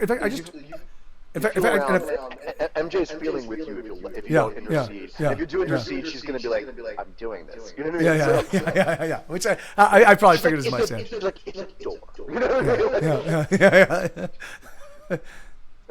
And so you guys eventually find, there is it's a panel that's been painted in to match the rest of the this otherwise a gray fucking painted interior space. But there is a vague delineation around the edge of it. You're like, and she's like, I don't know how we release it. Angelica, at that point in time, because you guys have been feeling around for a while. Angelica pops up, and she's like, I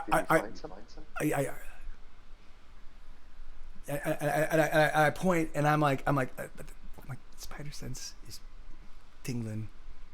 I don't know if it's an imminent threat. And she fires up, and then she changes into her costume. Oh yeah, okay, cool, yeah, awesome, yeah, cool. I'm like, can you let Bobby and Harry know? Yeah. I'm gonna keep She just drops down. Cool. Yeah. Cool. And I want you to use your science geek. Let's see if we can find the reason really readily, or if it's going to be a challenge. Okay. Yep. All right. So let's see.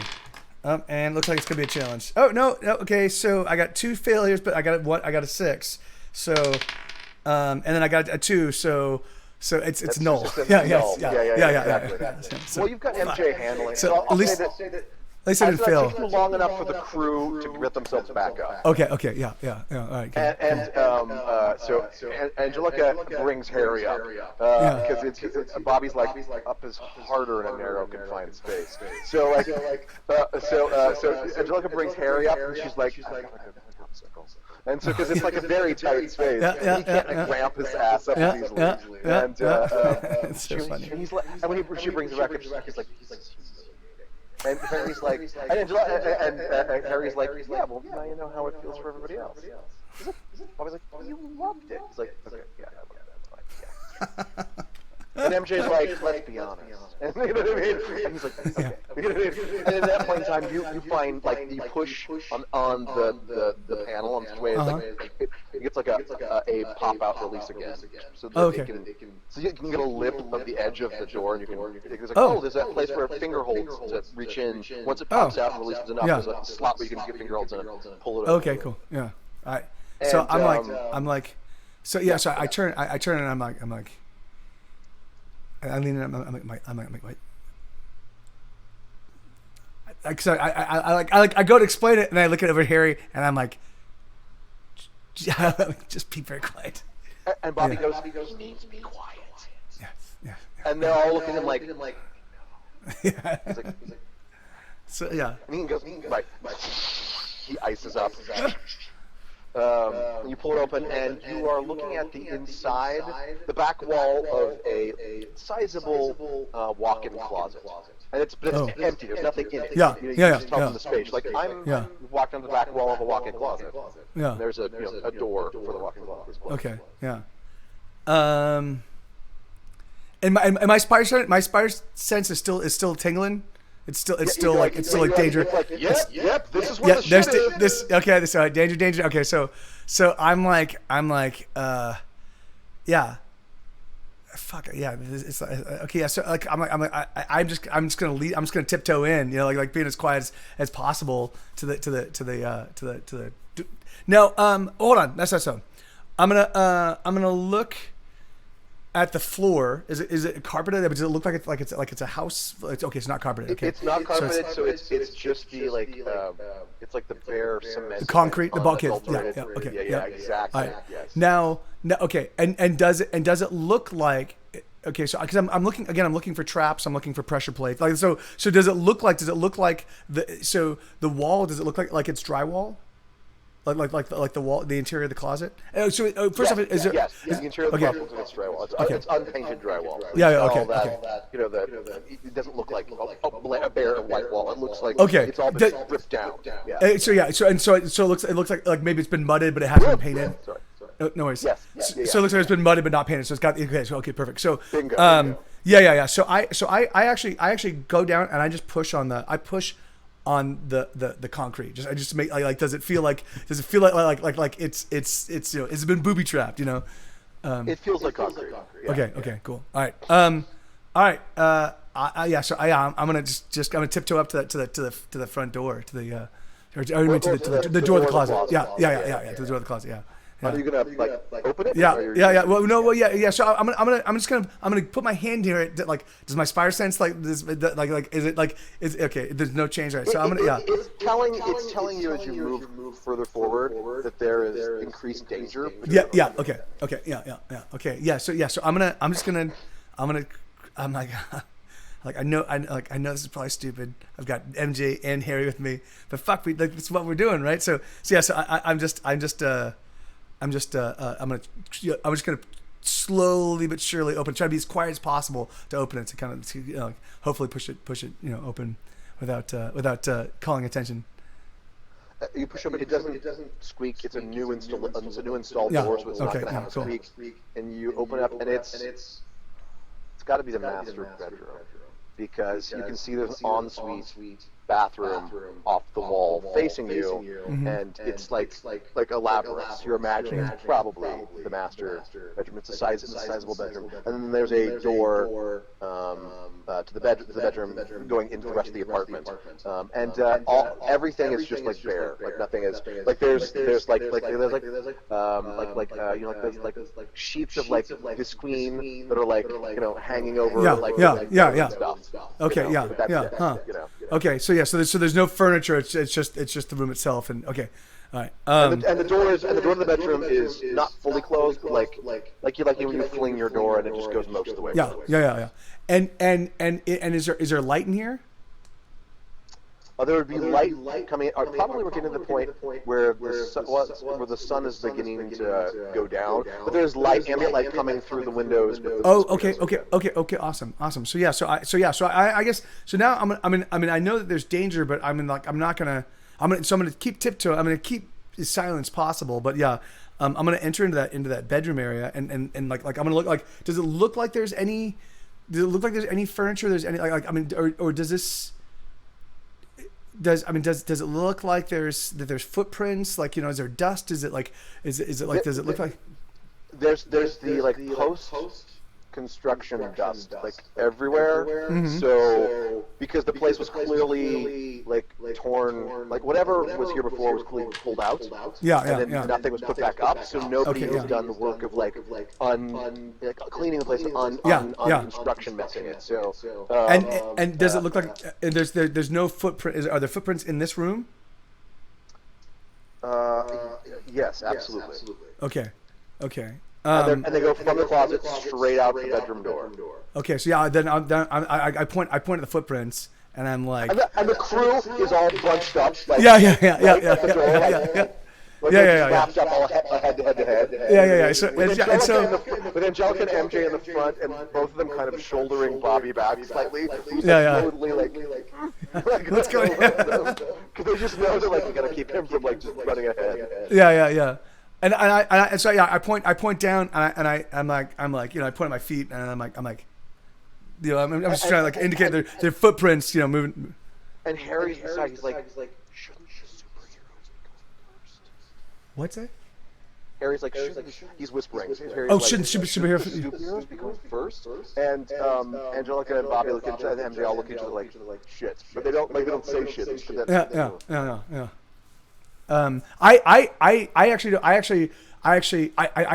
Instead I go, to ignore his. Wait, and I turn it and I just kind of move in further, as if I didn't get his comment. Yeah. And he's like, he's whisper shouting at you. Yeah. I hold my hand up. Yeah, and I'm gonna kind of go deeper in. Yeah. You open the bedroom door, right, and you're at the end of a hallway. But you can see that there's other rooms that are off, but all their doors are closed. Okay. And at the end of the hallway, you can see something is lit up, like something is an interior light, but you can't see anything. You can just see that if you go down to the end of the hallway, whatever room is out there, maybe a living room or whatever. Yeah. That there's something already switched off. You can hear the hum of electrical equipment. Okay, and my spider sense is tingling even more as okay, good. Okay. So all right. Yeah.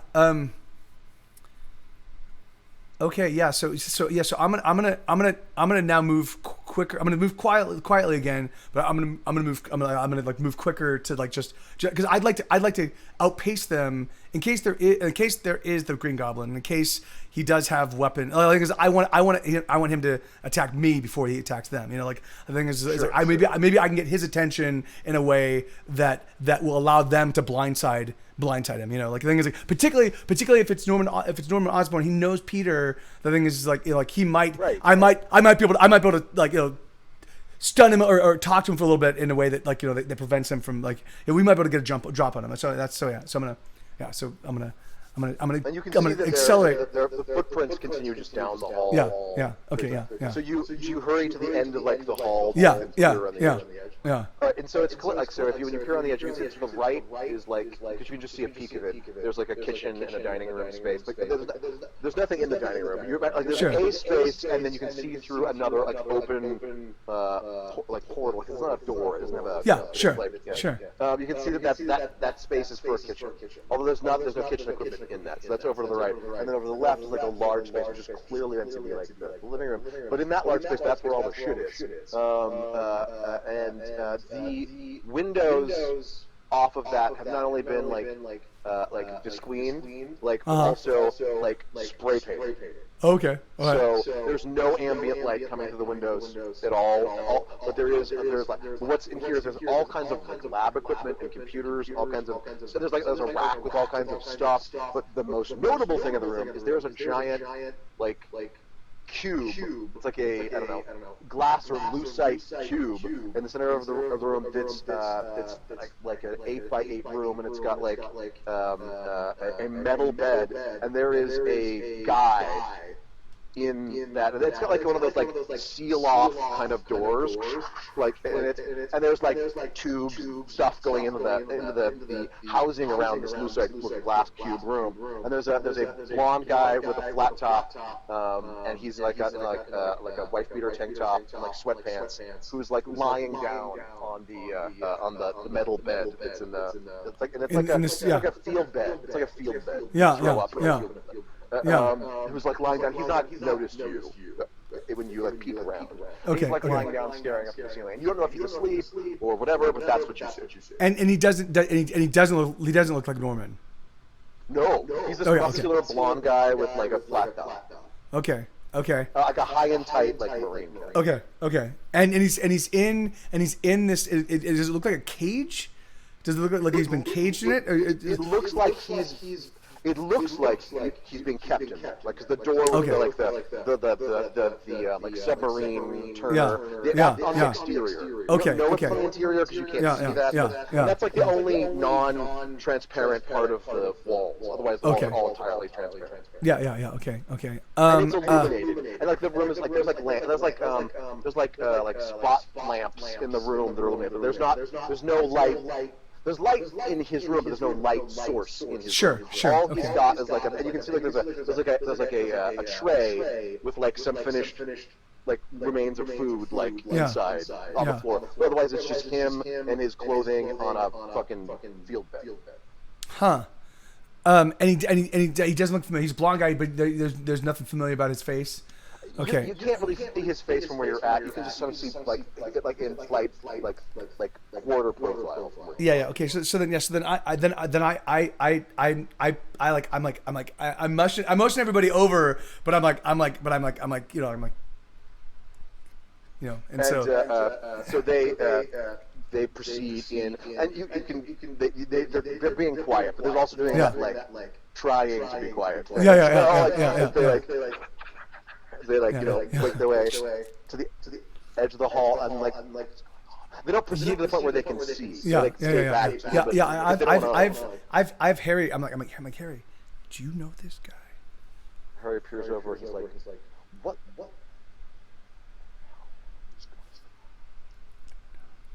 But do you know that guy? No.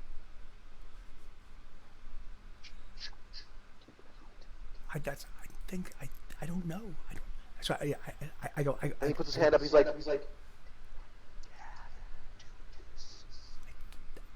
Who else could? He gets like super stressed. Mm-hmm. Like you can see his face. Like all the things we were talking about. That were all these ideas that he was like. Suddenly, it looks like they've just hit him. Like, oh god, this is real. Like, yeah. And MJ pulls forward and she leans and she pulls Harry to the side. She's like, don't worry. Like I'm gonna raise my voice so you can hear me. Yeah, of course. Yeah. Don't worry. It'll be okay. We're your friends. We'll handle this. He's like. Yeah. I actually reach out. Dad. Go ahead. Okay. Yeah. No, I reach out. I put my hand on his shoulder, and he's like, Dad's holding some guy in a plastic prison. We don't know the.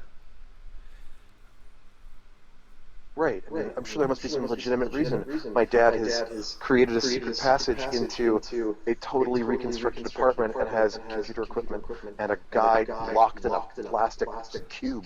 I mean, this guy could be the test. He could be the test subject for your dad's super soldier serum. Oh God, that's worse. Yeah, but I mean, but this guy could have volunteered for it. This guy could have volunteered for it. And so it could still be on the up and up, it could be medically ethical. I mean, it could be ethically dubious, but it could still be on the up and up. This could be still consenting stuff, But the thing is like I don't know how we figure that out. But the thing is but there's something that tells me a little intuition, I guess you'd call it, that suggests that this is a very dangerous situation. I think we need to know a little bit more. And does that guy look like he's asleep? You can't tell because of his positioning. Like he's kind of like half shoulder turned away, Yeah. And so you're almost kind of getting like this view of his face. Yeah. Yeah. Okay. I'm like okay. I'm like this is what I'm gonna. So what I do is So I take off my shirt. I take off my. Oh no, because I've got my Spider-Man suit underneath it. Fuck. Yeah. Fuck. MJ's like, Harry, are you sure?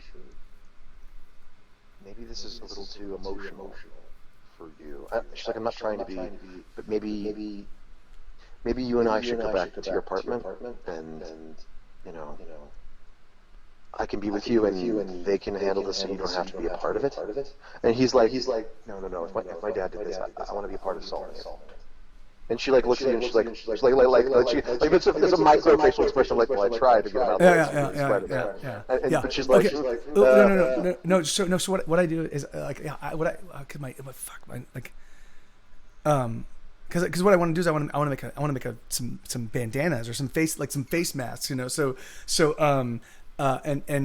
like okay. I think it's perfectly reasonable that as you were walking away in, you saw you passed. I didn't note it, but there would have been a small hall to the entryway, and you can see that there is construction worker equipment sitting in the entryway that's just slightly back off this hall, and there's some masks and perfect. Okay, great. Yeah, good. Painting and all. Yeah, cool. All right, so I'm like I got an idea. So I run back. I'm gonna tiptoe back, but quickly, put on the face mask,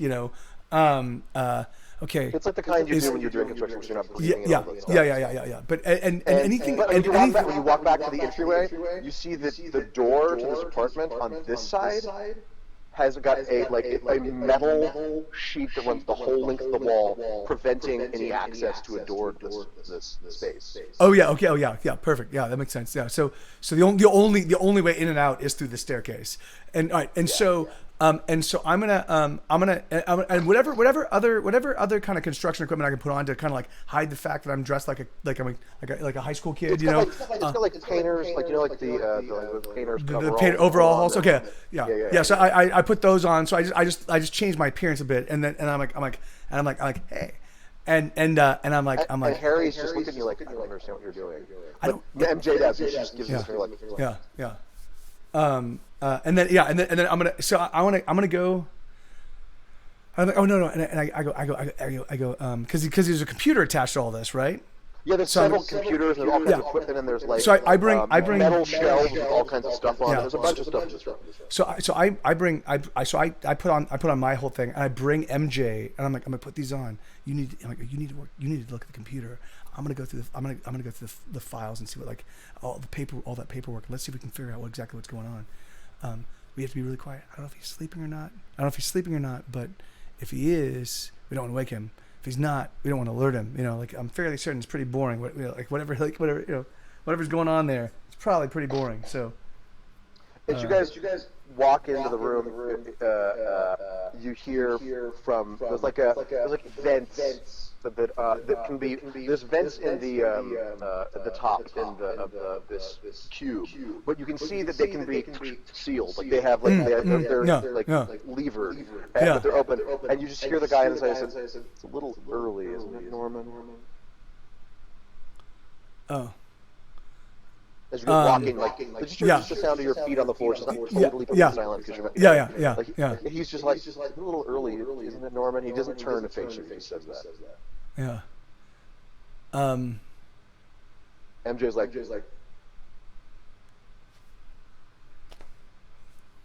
I'm like, are you okay? He pivots. And then he turns and his body and sits up on the edge of the thing. He's like, well, this isn't interesting. Who exactly are you? Are you being held in here against your will? Oh, you could say that. Yeah. All right. How did you get in here? Who are you? Well, let's just say we might be friends. And is this? Are you an unwitting participant in Norman Osborn's super soldier serum development? Are you his human test? You could say that. Yeah. How do you? You're not SHIELD. No, we're not SHIELD. Not how they would come in. Nope, that's correct. Not military. Nope, it's not us. We're not competitors. Who are you? Yeah, and are you gonna get me out of here?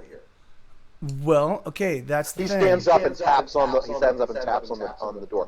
Get me out of here. Okay, that's okay. So yeah, so I'm like one moment. Let me consult with my friends, and I come back. I'm like, what is this? The Babysitter's Club? I'm like, yeah. It's just and MJ's like. yeah. He's like, what the? Yeah. So I'm like, Screw you. I'm like, so, yeah. You guys come back around the corner. Like, I already don't like him. Yeah. No, yeah. Me too. The thing is, but he has been kept under his and so if he has ingested your dad's point here, if he has ingested your dad's formula and does the same thing that it did, like this guy could not be a good guy. It's entirely possible he might even be a supervillain. But the thing is, at the same time, he's also trapped in there against his own will. Like that's something I can't overlook. I don't know about you guys. So I think Bobby and Angelica, you guys need to be ready to rock and roll, and me too, I guess. And Harry looks at you and goes, "Me too." He's like, yeah, we'll have to. You're really putting yourself out here for me. I appreciate it, but he puts his hand on his like. There's only so much we can do. They're the superheroes. No, you're right, Harry, and I'll explain all this when I'm just saying we'll sort this out. But the thing is, but right now let's. So I'm saying if it goes bad, the three of us, we need to get the hell out of Dodge, right? Like we'll let these two deal with it, and yeah. So because I figured I can explain later if I have to, so, but. MJ's like, you just don't make going through his files. I should be on the computer right now. Yeah. Yes. Let's do that. Okay. So, all right. So, and she turns to Iceman and Firestar. She's like, I think we should keep you guys in reserve. He's only seen us. So, and Angelica's like, check. Gotcha. Yeah. And Bobby's like, sure enough. And he does like that, like getting ready to ready to act the thing. And Harry just looks at him like, this is not fun. He's like, right. Sorry. MJ goes around the corner, and she's just immediately she ignores the guy in the cube, and she starts like trying to get access to the computer. So yeah, and I come back. I come back. And I go. Well, first, so we are gonna. I am gonna free you, but first I need to ask you some questions before I do. Okay, and the reason why is the reason why is I'm aware that in certain iterations of this formula, it's possible that it could have affected your mental state, made you violent or unstable, things of that nature. And so I just want to I just want to get a sense of how. Yeah, are you feeling? Do you feel like yourself? I feel like I've been pissing into a bucket for weeks. Okay, that makes sense. I get that. Okay, and it has been weeks. Do you feel did the impacts of this serum or formula has it been affecting you? I mean, do you feel different? I'm figuring the reason. How do you know about this project? The reason why I ask is that well that I can't answer that right now. The reason why I ask is because there's a good I will be getting you out of here in just a moment. Okay. I think but I do realize that it's entirely possible that once you're free, you're going to just want to get the fuck out of Dodge. And so while my companion here is kind of going through these files and trying to understand what's happening, I'd like to get some information firsthand because I need to convey this to people that can actually help stop this thing from progressing beyond further than it already has, right? Like, I'm more than capable of making sure this never gets farther and Norman Osborn answers what he's done. Okay. Yeah. Well, that's the thing. Is it? I think that's something that should be left up to the criminal courts, right? Not vigilante justice. I mean, you're not a vigilante, are you? Vigilantes aren't good. He just laughed. Like MJ literally looks over her shoulder as you say that. Yeah. I like that. He's like. I don't. Right. So your attitude about all this is I can't get out without you opening the door. So I'm now entirely subordinate. Whatever your goal is, that's what you're telling me. No. And your judgment over me. No, I'm just, and and you're right. You haven't stuck in there for a long time. Here, like I'm gonna let you out. Thing is, like I would like to get some discuss with you the what you feel that this serum has done to you. And so, and as I do, I put my hands on it, like I'm just about to let him out. And you're like, and I'm like. I just want to get a sense of how the serum has affected you, because I want to know if you bolt and I lose and you and I are not able to have a more involved conversation. I want to be able to let anybody else know that might come in contact with this serum what it might do to them. That's all I'm asking. It's literally just to like so that I can share that information to prevent this from happening again if it should. How old are you? He's sizing up your friend. Yeah. How old are you? I'm old enough to get you out of here. Is that okay? Norman could be back. Okay, you're right. Yeah. So I start undoing it. And MJ turns around. She's like, "Are we sure we want to be doing that?" Like she's like, "I don't he's locked. understand." He's locked. I've been in this computer for exactly like 3 minutes. I don't know much, but Norman has been dosing this guy regularly with something. Yes, but the thing is, he's been in here by like the thing is that like if he's been in here locked by himself. Like that's like of course I'm gonna rescue him. What skinny guy says? I am a victim, and you are a nosy problem. Is there MJ? Is there? Yes, I am a nosy problem. MJ, is there a profile? Is there a profile on the subject? I mean, I'm just using science. Like, she's like, well, he's subject 002. Okay, so subject 001 probably didn't survive this process. So well, good for you. She's like, I haven't had time to look for that, so I don't even know if it's kept here, but. I don't everything I'm bringing in. Parts of this are walled off, so I'm only getting the immediate stuff. But he's violent as hell when he's dosed. If what these files are saying is accurate. Oh, so but only after he's been dosed, and then he returns to. Can we talk? I think you partially cranked the door, but not fully. Yeah. Like, just give me. She like looks at him. She's like, you can give me 10 minutes to find out whether you're gonna kill us all if we let you out. He's like, I'm not gonna kill anybody. You're my liberators. And she's like, yeah, and you might be a lunatic, like he said. Yeah, that's like a lunatic. She's like, you look like a juiced up steroid freak, is what you look like to me. It's like, hey, thanks. I didn't make it like a sassy like. Yeah. She was like.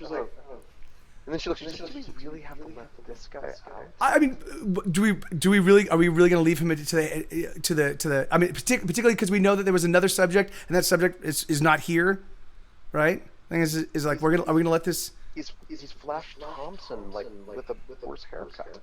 Just give me 10 minutes. Yeah, okay. Sure. So I'm gonna give my partner here 10 minutes. Again, if Norman shows up, I will release you immediately. Okay. So you will get out of here. The thing is, I'll ask you not to hurt Norman. Like we can deal with it, take him to the police, or we can sort it out. The thing is that like, but I will. So you will get out of here. The thing is, I just need to make sure. I just want us to be armed with as much knowledge as possible. Sorry about that, man. Right. Yeah. And he goes and he sits down and he turns his shoulder away from you at the bench. Yeah. I mean, you're getting out, man, right? And she's doing that movie speed Yeah. Screens are all changing and stuff. Yeah. She's like I understand parts of what I'm saying, but he's apparently there's a transformation that's involved, and super strength, intensive endurance. He has something that he can counteract it with, though he's not saying how he deploys the word stored. Wait. Extreme emotional shifts may trigger transformation. Okay. Well, are you on its own? He doesn't need to be exposed to whatever this is to transform. Okay. Well, so hey, man. You can see that he's over on the bench. And he's like. You can see his shoulders he's ready to hyperventilate. Yeah. Hey, bud. Hey, man. And as he turns around, and like all his whole all the whites of his eyes have gone green, and like the colors of his eyes are like a golden amber. Okay. And his teeth are beginning to like shift in his skull and his head. Okay. Yeah. Hey, bud. Hey, no, we're letting you out now. You want to cool down? We're letting you out now. You want to cool down? Not myself. Ouch. And the muscles starting to shift into his body, and his skin tone is starting to like transition to like a green tone. Yeah, MJ, I think it's time to I think it's time to evacuate. Right. Can you? Fine. She's like I've been burning this to a floppy. She's like. Yeah. Right. Fine. Yeah. Okay. She goes and she like yanks the floppy disk out. Oh, my mask. She grabs mask? like something, like a piece of equipment, and she starts smashing the PCU. Like Oh yeah. Cool. All right. I mean, you can see that he's like it's a slow shift. Okay. It's kind of werewolf-like. And she's like, okay, disc, right, fine. Go. Grab Harry. Oh yeah, wait, hold on. I know. I reach into her backpack. I pull out the Spidey mask. She's like, hand this guy his ass. Well, yeah. I mean, yeah. I guess I feel bad. He didn't do it himself. But yeah, we're gonna have to. Sorry. She's like, if it's anything like the Erskine formula. And from what I saw, he's clearly trying to riff on his understanding of the Erskine formula. It just makes you more of what you already are. So if that guy's an ass, he was always an ass. That's my vote. All right. Well, that's my vote. But what do I know? Well, then that gives me a little bit of. Well, anyway, all right, go. Yeah. So So she dashes around the corner. And she's like, "Come on, Harry!" And then but Firestar is like, "Don't come out!" Like they say. Yeah. Cool. And do you like pull on your face mask? Yeah. I pull on my face mask, and then I just tear off the actual painter's outfit. Yeah. And I'm like, your bones cracking, and he's like getting taller. Oh yeah. And I'm like, hey man, yeah. I'm like, hey man, see, I'm one of the good guys. I'm here to help you. I just want to make sure you're not one of the bad guys, right? That's all it was. He's like, I am definitely one of the bad guys. And he slams his hand against like whatever the material of the thing is, and he's got like these like green foul claws coming out of his hand. Yeah. Slides it down, and it's like vague scratching of the interior, but he's not able to like really seriously damage whatever the material is. Okay. Well, then I'm like, okay, well if that's the case, then I go back up and I just lock him back in. I'm just staying there. And like he leaps across the thing and grabs like the edge of the door with his claws. Yeah. I mean, sorry, man. Yeah. I mean, I was like, yeah. But you're right. Like, thank you for letting me know. You were one of the bad guys. Now, of course, I still don't think she should be kept in here, but we can sort that out. He's like bellowing and shouting and making guttural noise from his side. You will let me out! Like, and he's just like furious. Yeah. You will not trap my fury and revenge! Like, he's just absent. And spittles coming out of his mouth, and his tongue is like bigger and longer. Yeah. It looks like he's not able to escape out of this little cell. So far, yeah. Okay. He's pounding on it. You can like see that it like it shakes and stuff. Oh yeah. As he pounds at the door, there's like a slight like give, but not like much. You know what I mean? Like, yeah. You're not worried about buckling up to it. Okay, so I'm gonna so we're gonna have to deal with this guy.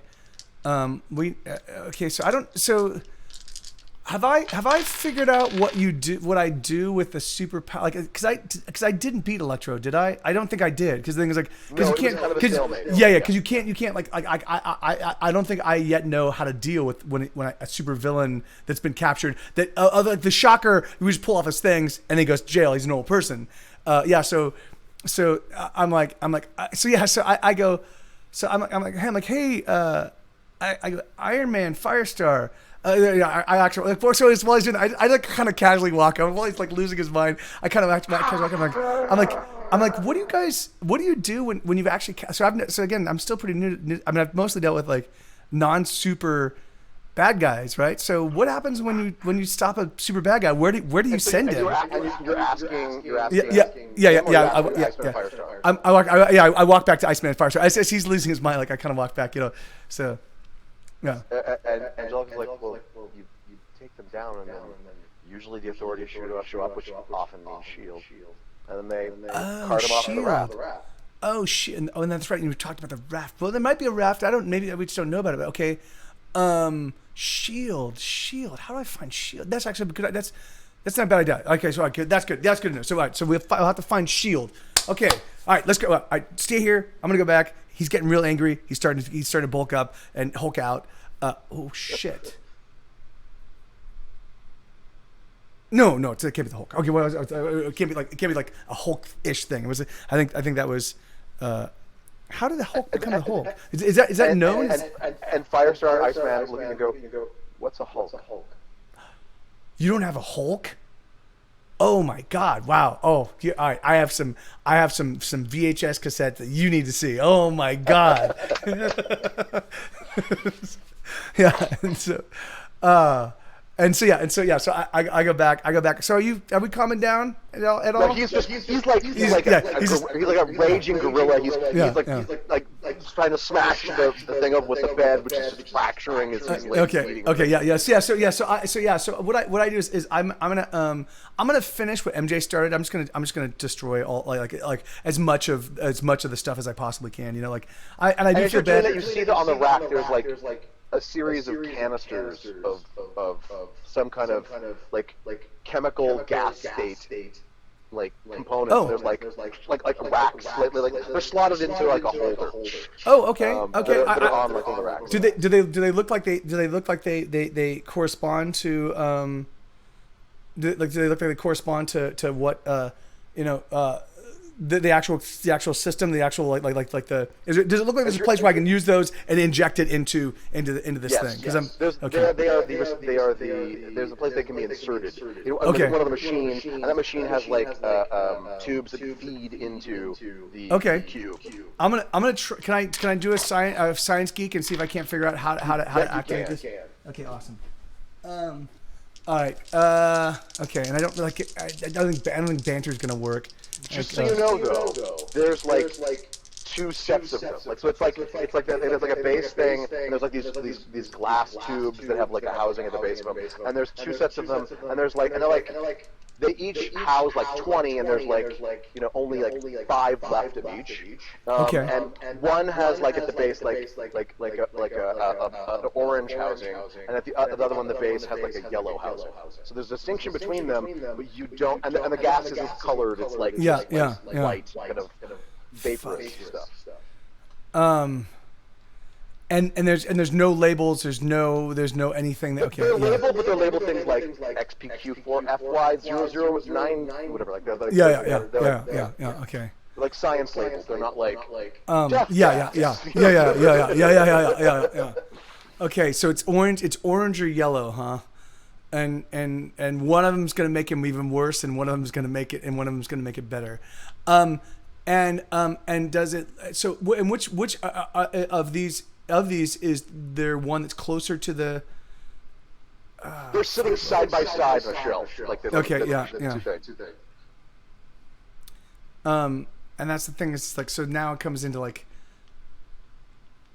Yeah, like now it comes into so is Norman's psychology one that he would do it like the way that most people read, you start with left this to thing right, and then you does it go left to right? Is that like so this is the beginning, this is the end?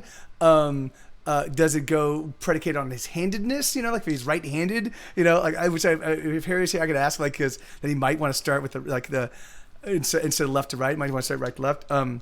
Fuck. And I don't want to.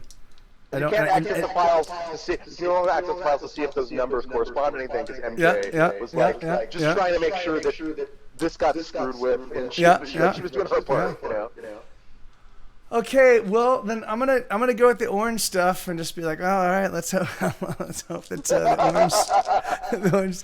Oh no, actually no. Because I don't want to double up on this guy. This is like I don't want to. because it also might kill him. You know, like that's the thing is like, you know, like I wouldn't want to do that. I wouldn't want to be responsible for killing somebody. So I'm like, dude. So as he's freaking out, I'm like, dude, you want out of this? Like you want out of this? Can you hear me? Can you hear me? He's literally like spittles dripping. Yeah. Okay, yes. Yeah, I can offer you. I can offer you a solution. I can offer you a solution if you'd like. The solution is when I tear your head off of your body. That's not gonna happen, really. Yeah. Yeah, he's totally a lunatic. All right. Okay. Yeah. All right. Fuck. Oh, well. So yeah, sorry. I walked back. I'm like, so I walked back. I kind of casually walked back to the like, okay. So we got a ticking time bomb. He's about to explode. We're gonna have to deal with him. But the thing is like, okay, but there are. Like, well, I could ice up the chamber and keep it like more. And then Angelica's like, but couldn't that maybe make whatever it's made out of more brittle? He's like, oh, that's a good point. And she's like, look, hang on. Osborne has had this guy here for weeks. He hasn't broken out so far. Yeah, because Osborne has a counter chemical composition, a counter gas. And the thing is and that counter gas is right over there, right? But there's two gases. One of them makes him worse, and one of them makes him better. So, right. Yeah. Which one's which? Yeah. And so, and the one that makes him worse, I don't even have a quarter to flip. Yeah, well, and the thing is, no, but even so, the one that makes him worse might actually kill him. Like when he's activated like this, if we add more, it could kill him. I don't want to be responsible for killing somebody, you know. So the thing is, like, I guess we're just gonna have to wait until he pops out, and then we're gonna have to fight him, and then hope that we win. I'm thinking we will, but like, there's just one of him and three of us. But even so. He's pretty hulking out, which you don't know the Hulk, but yeah, he's seriously roiding up. You can hear like the cell is like draining at his like harrowing. Yeah. Oh yeah, and then also we have Norman Osborn. You know, it's gonna be coming here at some. Yeah, we'll be here at some point in time. So that's not cool. Yeah. So I think what we should do is when this guy comes out. I think we should maybe lead him outside. Just head downstairs and out the whatever the egress is at the bottom. That sounds like a plan. Yeah. Sure. And then we can deal with this guy. Hopefully in a place where we're not be putting lots of people in danger. Right. Wait, if we're gonna lead him to the stairs, we're gonna lead him down, right? Yeah. All right, I'll block the way up the ice. Oh, perfect. Oh no, and Bobby, no, I go Bobby. Ice the staircase down, so it's just a slide, so we can all get down there real fast as well. Yeah, because he's gonna want to come after us, and so let's make it easy. Let's make it easy. Yeah, so he's like, we'll do it. Yeah, cool, awesome. Yeah, this is a ramp of ice down the hall. Yeah, cool. Because if you can do that, why wouldn't you do it constantly? Yeah. Okay, so I go. I go. Angelica, are you ready for this? Because I think I'm gonna open the door, let him out. Let's just deal with this guy. I hope there is a raft. I hope there is a shield. I don't even know if there is shield. Shield does. He did mention shield. There's a shield. Okay. Nick Fury is well known. Yeah. Hold on, Sue. Hold on. Yeah. Holding on. Sue, no barking, bud. No barking. All right. So yeah. Okay. Good. Yeah, so okay. So I'm so he's freaking out. I'm like, hold on, man. Hold on. Sit tight. I just start unlocking. As your Firestar's like, she's still hanging back. Yeah, of course, yeah. She's like, you know, that's to keep him surprised. And as you're cranking it, he leaps on the door and he starts like slamming the door to try and get through. And as you're turning at a certain point, the door just pops off and you go flying. Okay, all right, cool. So make me a Spider-Man roll. It'll be very easy. But I just want to see if you take any damage from anything across the room. Yeah, no. I got 3 nulls and 1 6. So that's 1 success, and then another 6, so 2 successes. You're fine. So you get flung across the room, and you flip up like on the ceiling and goes away. But if you'd sneaked up or whatever, we'd have taken a box from you or whatever. Yeah, cool. And so you're on the ceiling, and he like bursts out of the fucking thing, and he, like all his he's got like basically like torn, shredded like sweat shorts that are all that's left of his ensemble, and he's just like, hey bud, you want to? Oh, he's this way. Follow me. Let's go. And I just swing through into the hall like I'm like fire sir, let's move. You know. He hustles after you. Yeah, good, cool. As you're jumping from like sort of wall to wall, the ceiling. He literally jumps in this thing, grabs a chunk of the ceiling, and he swings. He's sort of imitating you. Yeah, cool. Style. Yeah, cool. Yeah, awesome. And he's using his claws to grab into the wall the whole time rather than adhering. Yeah, right on. And Firestar is pulled back down to the side entry hall, so that she can be behind him. Cool, awesome. And he gets to like the part of the entry hall where she's like, pretty lights. Who are you, pretty lights? And she's like, I'm Firestar. And I don't particularly care for you. And she's gonna open like with a blast, kind of like knock him, yeah. towards you. We'll see. And then after that, we'll roll. Initiative, sure. That's not a and word. For initiative, we roll our whatever your combat cliche is you're using. Yeah. We'll just add your value rather than the. Yep, that's right. Yeah. That's right. Whatever you need in mind here. You're here. Okay. And there's gotta be. I have another one. Yeah. There we go. So she, for her blast, rolls a success and an exploding success and 1 fail. So at least 1 success. Okay. So she gets 2 successes. And his situation is represented over here. She gets 2 successes. He gets an exploding success and a fail, and an exploding success and an exploding success. So he's got 2 successes now, and all the 3 explode. Another success, another success, another success. So she zaps him, and it just like he just goes. He's holding this thing. I want to eat the pretty lights. And so now we'll roll for initiative. Okay, all right. That's not good. Yeah, it's okay. Let's do it! All right. 18. So what 18. What initiative? And I can put away all my. I can stop confusing myself by putting away all the dice on the table. That would help. Yeah. Little bright lights. There we go. Yeah. All right. That's all.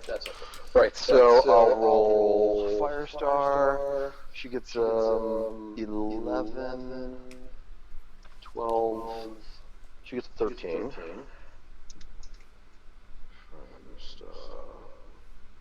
And Iceman, who is the other end of the hall, well, he's much further out the hall. He gets a 12, 13, 19. I see. This is a 26th floor building. It's a 36th floor building. And 36th floor, and we're 5 floors. 31st. Yeah. And then our Goblin gets 17. Oh God! What? 7. It rolled off in my lap. 19, 20. Goblin gets to go first. Okay. All right. So, he's gonna walk. He swings on the ceiling and just projects himself towards Firestar, and he's gonna just attack the hell out of it. Okay. So for his roll, and you're third in our initiative order. Okay. He gets a fail and an exploding success. And a null and an exploding success. So 1 success so far for sure, but 2 explode. 2 more successes, so he gets 3 successes. So what's Firestar get? Firestarter has to beat 3. Sorry. It pivoted. I don't remember what the original one was. Okay, so exploding success, null, exploding success. So that's 2 successes. She gets 5 successes. So okay, so he launches himself at her, and she like deftly pivots and like twirls through the air past him. He like goes slam into the giant metal wall that was behind her in the entryway. And now it's Iceman's turn, and he just takes his turn like just to glide in the air. He's like, where's the green meanie? But see, Iceman slides back into your hand right by you. Oh yeah, where's the green meanie? Yeah. I just point. And then he like looks around the corner. He's like, we see you. And so his action will just have been coming back, and that's your turn to go. Okay. So I'm like, I'm gonna be like, hey, hey Hulk Jr. Like, hey Hulk Jr. Didn't your mom ever teach you not to hit girls? And I'm just gonna go. But she did hit him with a full blast, and he shrugged it off, right? Yes. Okay. Yes. So I'm gonna try to web him rather than engaging in physical combat with him, because it looks like that's gonna be tough to. Yeah, I'm gonna just try to web him to it. Well, no, I'm not. I'm gonna try to web him, and I'm gonna tell them, guys, get the hell out of here. We don't want to fight here. We need to kite him. And so I got 1 failure, 2 successes. You're not going to try to web him to the wall. You're trying to bound him with a web so you can drag him. Yep. Okay. That's exactly right. So, what did you get? Sorry, so I got 1 exploding success, 1 regular success, 1 failure, 1 null. So I'm 1 success. I'm 2 successes in. No, 1 success in, and 1 with and then I got a 4. So that's another. So 2 successes. So he gets to roll to oppose. He gets 2 exploding successes. Of course. 3 exploding successes and a null. Jesus. And 2 more successes on the explodes. Yeah. So it's 5 successes. 5 successes. So I'll say you manage to like spray your webs on him, and he grabs them and like, because it's his turn next. Or it's Firestar's turn next. So he's gonna like try and yank you to him. That's his goal. Okay. But that'll be on his turn. And Firestar in the meantime, she's like, to grab it. She's like, no. Our friend is not a toy. And she's like gonna zap his ass again. She gets a fail and a null and an exploding success. And a null. So effectively nothing yet. And with her explode is a neutral. So she effectively has a neutral roll. So she's not going to injure him, but she might dislodge his attack if he fucks it up really bad. Sure. He gets 2 explodes and 2 nulls. So already he's doing better than she is. No. And 1 additional success. So she zaps him and he shrugs it off. He's still just like yanking. On his turn, he's gonna try and just pull you with the webs into him so he can snatch you out of the air. Okay. And so I'll make his rolls, and then you make your resist. It's 1 explode, 1 null, 2 fails. So effectively he has one fail right now. Alright, so he's at a null effect. So as long as you get 1 positive, you can determine what happens in a total. Okay. So I got 2 failures, 2 successes, 1 is exploding, and then 1 null. So because I use spider sense, I just activate my spider sense. So reroll your explode. If you're successive of that, then you beat him. And I got another 6. So the 2 total 6. Yeah. So he goes to yank you towards him, and you can tell me what happens as a result of that pull. I didn't win that one. Okay, but he was trying to yank me. So I just let go. I just go whoop. Like, he goes. I just hey, don't you want to? You've been cooped up here this entire time. Don't you want to get outside, out into the sun? Come on, man, follow me. Let's go. And I'm just gonna turn around. It's Iceman's turn. He's like, oh. we've got snacks down here, you know, and he's gonna try and like I would say like he can try to pull him with the ice in some fashion, but so what he's gonna do is he's gonna like actually what he's gonna do is try to ice up the metal wall behind him and like have the spikes poke out so we can kind of drive him away. Oh yeah, cool, like, yeah, cool, yeah. And drive him towards you. Yeah, cool. We'll see how he goes. All right, so that's a fail, a null, and a null, and a null. So he's got one fail. So pretty much. Yeah, that's it. Yeah.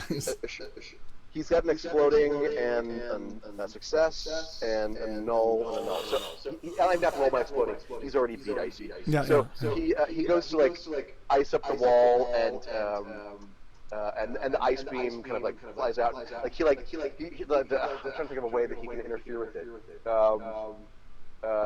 He's just back. And Bobby's like, well, fuck that never mind. And he stops mid beam. And now it's your turn. Okay. Yeah, I'm gonna be like, let's get out of here, guys. Like, so yeah, I'm gonna head down the hall and into the staircase area. You know, like, hoping that this fellow follows. Yeah. So that's your turn as a move. Yeah. I'm like, come on, man, come on, let's go, bud. And Firestar's like, you know, Norman Osborn's that direction. Oh, hey, there's I got Norman. That's her turn, and you say that in response. And I'm not going to make you guys roll for. Yeah. Okay. Yeah. And he's like, Osborn! And he leaps like out of the entryway, smashes into the wall, the long hallway, and then like grabs the ceiling and like swings like an ape monster, and then projects himself towards you. Like through the bedroom at the closet, he passes you as you're like, he like lands in the stairwell. He's like, where's the and that's his turn. It's Iceman's turn. But you can say it. You can say it. Yeah. I'm like, he's downstairs, dude. He's like. And Iceman like ices up behind him and is like zooms past you. He's like, yeah, just slide. It's like shits and ladders. It'll be a blast. Go for it. You'll love it, Greenie. He's like, I don't like popsicle, man. He's just Iceman. And so it's your turn now. So Iceman zoomed up, and that was he did a move as well. So yeah. Okay, yeah. So I'm not gonna take the slide. I'm just gonna jump. I'm just gonna jump and just kind of like, like just fly. Like I'm gonna web at the last instant. But I'm just gonna let gravity take me all the way down to the bottom. My hope is like, I'm like. Yeah, and I jump down. I'm like, I'm coming for you, or I'm coming for you, Norman. Don't worry, like yeah. And so that's you spring past him and like shoot down the stairwell. Yeah. And he's at the top of the thing. And Firestar, her turn to move to follow up behind Iceman. And she's like, Bobby, ice this closed. You don't want him coming back up just in case. He's like, gotcha. And then it's the Goblin's turn. He looks at the slide and like doesn't go down the slide, and so he just jumps down the center of the which you're descending through. Yeah. He just, like plunges. Like if you're controlling your descent and stuff. So he just goes past you, slams into the floor at the base, and Iceman freezes up the entirety of the closet space so that nobody can easily get back through. Cool. And now it's your go. Okay. And he's just plummeted past you. Yeah. All right. Is there an So I'm gonna drop. I'm gonna drop it at full speed. I'm gonna try to hit him. I'm gonna try to like kick him on the way down. Is there a door? I mean, I'll suss that when we get to it. You're the one person. Well, you're one of the few people that didn't make it to the base. Yeah. So yes. Yeah. Okay, so I'm gonna drop and just I love that. I love it.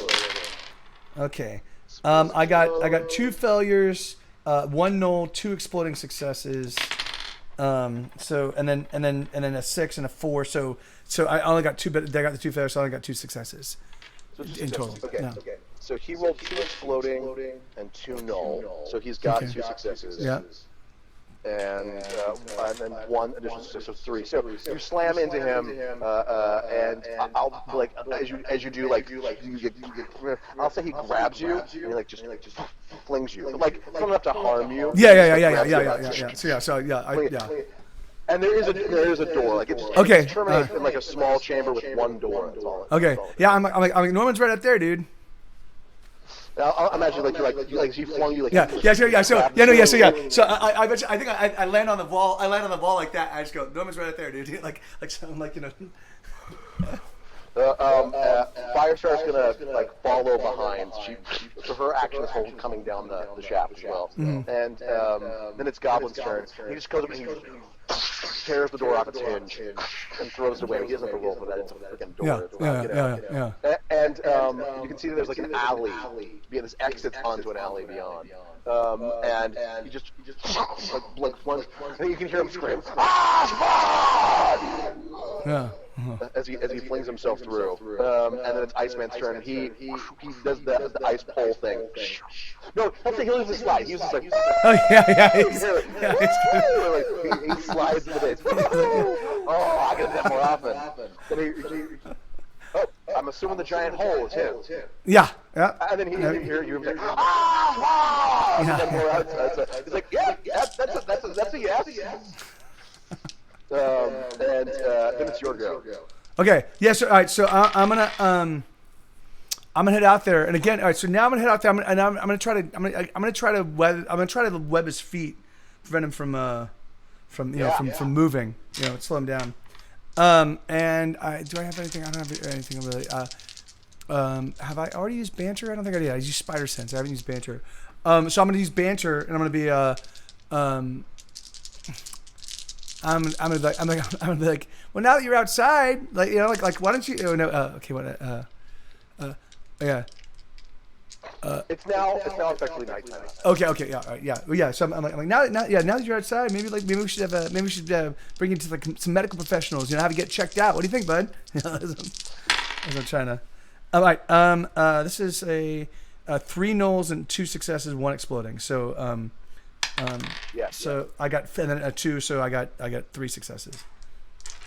Null and a fail and a null. So you beat it. Okay, so cool. You get to web him up however you want to.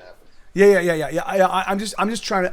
I just wanted to get just his legs, you know, so like he wasn't able, like, so just, you know,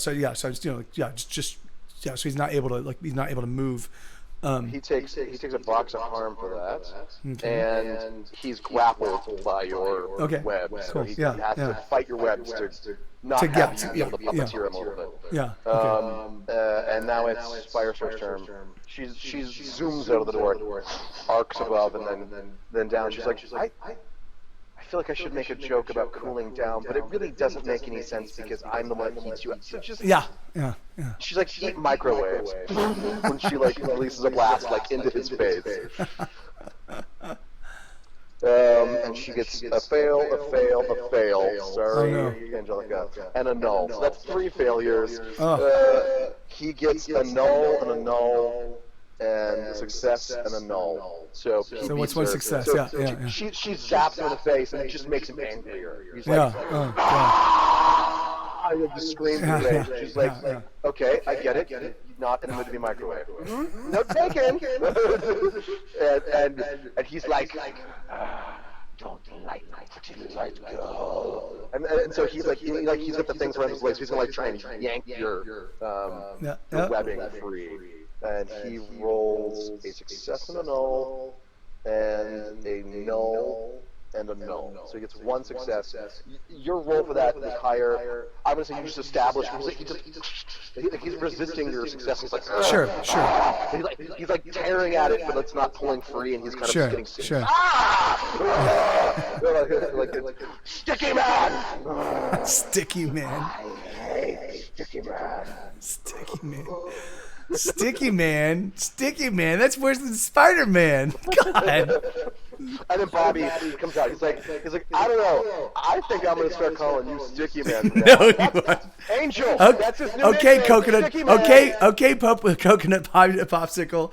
I could have gone with something a lot less appropriate than coconut, right?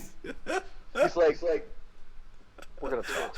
And then he's like, right, now it's my turn. I can't say cool off. And he goes to like ice him up, and he rolls a null and a fail and a null and a null. So one fail. So that's not a good move, Bobby. He gets the exploding success and a null and a null and an exploding success. So he's already beat Bobby. I don't do explodes, rolls explodes. So he starts icing him up, and he just like breaks the ice he's forming as fast as it's forming. He's tearing it. He's like, okay, right. So that's the New there. And now it's your go. All right. Yeah. I actually. I go. Angelic, or no, Angelic. I go, Firestar. You know, you could say, you could be like, I bet you're really burning up. You could say stuff like that, though. It's like, oh my God, why didn't I think of that? So, all right, you're not always the clever one, Angel, is what Bobby says. Yeah. And I got two failures. So and I didn't know what I was doing. I was gonna try to web the remainder of him and just kind of cocoon him, and I didn't. Yeah. So no, fair enough. That's fine. So like he's just still grappled and. Yeah. How is this guy? Yeah, I'm like how is this guy still like he can't move? What are we doing? Firestar's like right. She's like. Witty banter gone. She zooms up and and from above, like she booms like a huge amount of energy and fast. Okay. At the top of his head. From there. Yeah. She gets a fail, a null, and an exploding success. Okay, well. And success. So she effectively gets a null. 0. Yeah. So she can't really do any damage to him, but if he fucks it up, she can do something to the narrative. He gets 2 exploding successes. Of course. And an exploding success and a null. So he beats her. It doesn't make a difference. So she zaps him, and he just gets angrier and angrier. And all of this anger is like making him like gets a little bit more. Yeah. He grows a little bit more. He shouts like his jaw gets distended more and his face gets more monstrous. And he's like, stick him and die. And he goes to like grab the webs you've got him. He's going to try and yank towards him again. Okay. And he's got an exploding success and a null. Oh wait, no. Okay. A fail. It's his attack. And and a fail. So he's got 1 fail as his roll with the exploding success. Oh, dice roll drops right. No, he's got 1 fail as his roll. So you get to roll to. Well, and I wasn't holding on to him. I just webbed him. I just webbed his legs. But the thing is that like. But whatever. That's fine. It's more fun to have it this way. Yeah. You can kind of manipulate that narrative. Yeah. You want to roll your dice. Okay. So I'm gonna but yeah. Okay. So that I am gonna let go, and I'm gonna try to like just web. I'm gonna try to get his torso and his arms. Like I'm just gonna try to like cocoon him in webbing. You know. Sure. And okay. I got one exploding success, 2 failures. So and then 1 null. And then another 6. So it's null. You're gonna you don't do anything to him. He doesn't do anything to you. So it's Iceman's go next, and he is like, this is not working out great. Do you know anybody in Shield that could play? No. That's where we're gonna have to. We need to first stop this guy, and then we'll have to call. We need to attract attention. We're in an alley. No one's going to see us. So Iceman just zooms out of the alley, and so he starts freezing in the street. Help! Shield! Just giant letters in the street. Okay, yeah, cool. And the only thing I'm rolling on is to see how urgent the response is going to be. Sure. He can do this. There's no difficulty rating there. But if he's done a really great job. So exploding success, null.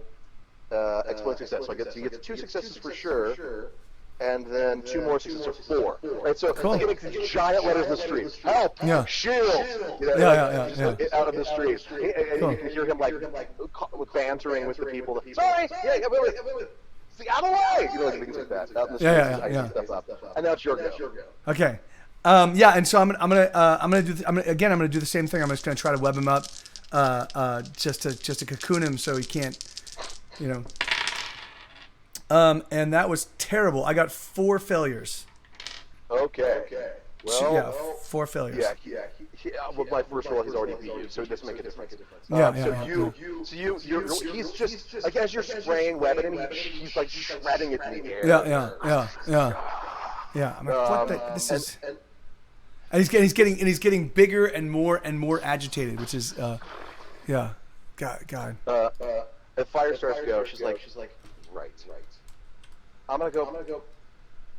You're fine. So she goes out and she flies up into the sky above like Bobby's like lettering, and she just like mega burns, like to get like hugely bright. Oh yeah. Now, like people will notice this. Yeah. Amen. She can do it no matter what. I'm just saying she can augment his role. Sure. That's a success and 2 nulls. And a success. So she gets 2 successes. Yeah, absolutely.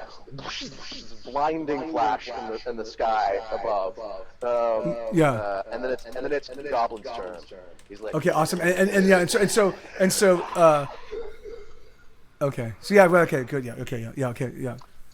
It's his go, and so he has to tear himself free. So he's still trapped by your webbing. He gets an exploding success and success, and you don't get to roll to resist or anything. It's already based on everything you webbed up. And success and exploding success, he's already broken. So his turn is he's finally tearing himself free from the web. Okay. His legs gonna. Okay. And now he can go on his next turn. Yeah. Iceman. Yeah. Turn outside. He comes back. He's like I did some pretty massive ice sculptures, so I think we should be getting help soon. Okay, good. Hopefully, yeah. I saw Firestar's little light show. Yeah. Okay. So it's my turn. It's your turn. Yes. Okay. Man, Norman Osborn's really gonna be in hot water. Hey, bud. Yeah. So, you know what I'm gonna do? I'm gonna try webbing his mouth, his face. Like I'm gonna try to like knock him out. You know, just by just like cutting off his oxygen supply. Yeah. I'm gonna try to cut off his oxygen supply, and that's not good. I got 2 failures and 1 success. So, I'm not rolling very well at all. I got 1 failure. Fail, success, and 2 nulls. So he's okay. So and I got 1 failure. So missed it. So he doesn't get control of the narrative at all, but you also don't do anything to it. Yeah. I'll bet you. I'll bet you. I hit him. I went in his face, and I get his hands. He's like, but don't he's just tearing it all up. Yeah, exactly. It's Firestar's go. She flies down from above and is like, oops, looks like somebody broke loose. She's gonna try and zap him. Yeah. She's got a null, an exploding success, and a null, and a null. So 1 success, 2 successes. The exploding success reroll. She has 2 successes. So he gets an exploding success and a fail. And a null and a fail. So she gets to reroll. No, it's fine because it doesn't matter because even with that success, he's only at 1 success and she's at 2. So she gets to do 1 harm box to him. He already has his single. So she zaps him like super hard this time. His body slams into the ground and she zaps him. Yeah. And the concrete breaks underneath him, and he's like. I need to be free. And so he leaps up and grabs the building and flings himself out into the street. Okay. Yeah. So now the action's out into the street. Okay. Great.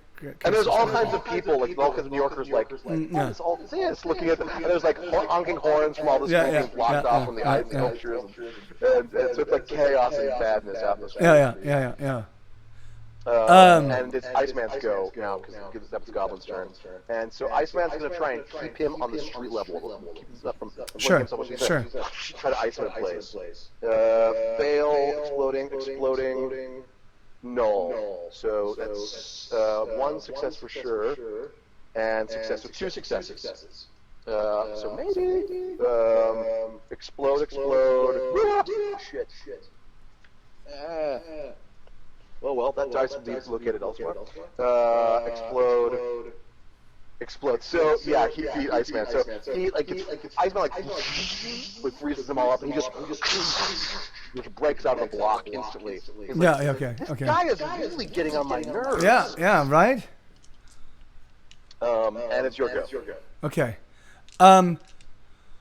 I am going to now. So do we each the harm we have to do the number of harm equal to whatever it is that we're working against. So like whatever his like I have 4 harm boxes on my Spider-Man thing because I have 4 dice. He has 4 harm boxes as well. He's lost 2. Okay. All right. So yeah, I'm gonna So I'm gonna just try to punch him. I'm gonna try to just take him out, just knock him out. Yeah. Go for it. Awesome. All right. Okay. Great. So I got 3 successes, 1 null, 2 are exploding. Okay. So that's. So yeah. 3 successes. Yeah. And then add 1 more success. So 4 successes. That's 4 successes. Good. So yeah. It's not great, but it's not bad. No. Explode. No. So 1 success. And then 2. He doesn't beat you. So you just pound it. You punch him in the face. Yeah. You're like, I've had enough of this. Yeah. And then he takes 8 and blocks of harm. Okay. Cool. And at that point, you can see there's 2 shield Quinjetti type vehicles that hover down and come down over the street level, and cool. agents start rope jettisoning out of it as they jump onto the 2 vehicles. So they're kind of cordoning off the 2 ends of the street first. That's the first action. They put themselves in the street because they don't know what the fuck is going on. Yeah. Cool. Probably not. And they're jumping out of their hover vehicles, and Firestar's like, well, the cavalry's here. Yeah. We're not done. She's like, all right. I'm giving you the Firestar treatment, but good. And she's like gonna zap his ass. We'll try to. Come on, Firestar. Do it. Explode, no. Okay. And success. So 3 successes. Cool. Plus 2 exploding. And then 2 more, so 5 successes. Nice. Awesome. And well rolled. He gets a null and an explode and a fail and an explode. So 1 success for sure. 2 successes, 3 successes. Doesn't matter. She still tops him out. And so I'm go ahead. I'm changing my lucky shot from calling Cool Hand Low to persistence because it is that it's like because the thing is because I'm not able to activate it. Like I want to be able to be like yo yeah I want to be able to activate it. I completely agree with that. Cool. So she zaps him and she's like superheated beam from above just comes down and she's like he gets kind of he's out. Give him this fourth farm. Yeah. And she's like, and Bobby's like, woo! We did that. So did that. Yeah. So actually, I looked because I just punched him, so I'm standing over him, So I go. I just web him to the ground. Like all right, yeah, that should hold him for a little while. And like the shield agents are rushing the scene. They've got their like super high techy weapons. And they've got a helmet and all kinds of stuff on. And there's one that's geared very differently than everybody else. She's a Latina female who's not wearing like a helmet or anything. She's like a visor on that must give her some kind of like additional vision stuff. She flips it up and she's like whoa. So what exactly are Spider Guy and I don't know Flashlight and Ice Cube? What? Not popsicle! Yeah. But and why okay. Hi, I'm your friendly neighborhood Spider-Man. These are my amazing friends, Firestar and Iceman. And And this is an experiment gone wrong. Super soldier formula experiment perpetrated by Norman Osborn. He has a lab. He has a lab about 25 stories up. No, it's 36, 31 stories up. If you just go through that alley and go up there, it's going to be iced up, so it's going to take a little moment to melt. But yeah, it will evaporate pretty quickly. And then there's a little hidden lab. Sorry, the computer was kind of banged up, so unfortunately the records are probably all completely destroyed. But who knows? That's pretty thorough information. Yeah, you know, Spider-Man. Yeah. Yeah. Agent Maria Hill. Hi, Spider-Man. She just looks at your hand. And she like nods. She's like, I think we're gonna need to debrief you. You seem to know. Yeah. I mean, certainly I can do some debriefing. And your friends as well. And Firestar's like, sure, I guess. And Iceman's like, but we totally have a thing.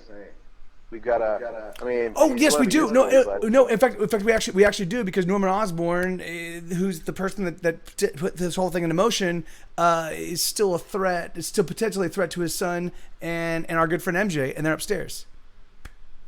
And she like cocks an eyebrow. And meanwhile, like the agents are like deploying to like get him housed in like some kind of unit they brought down that like.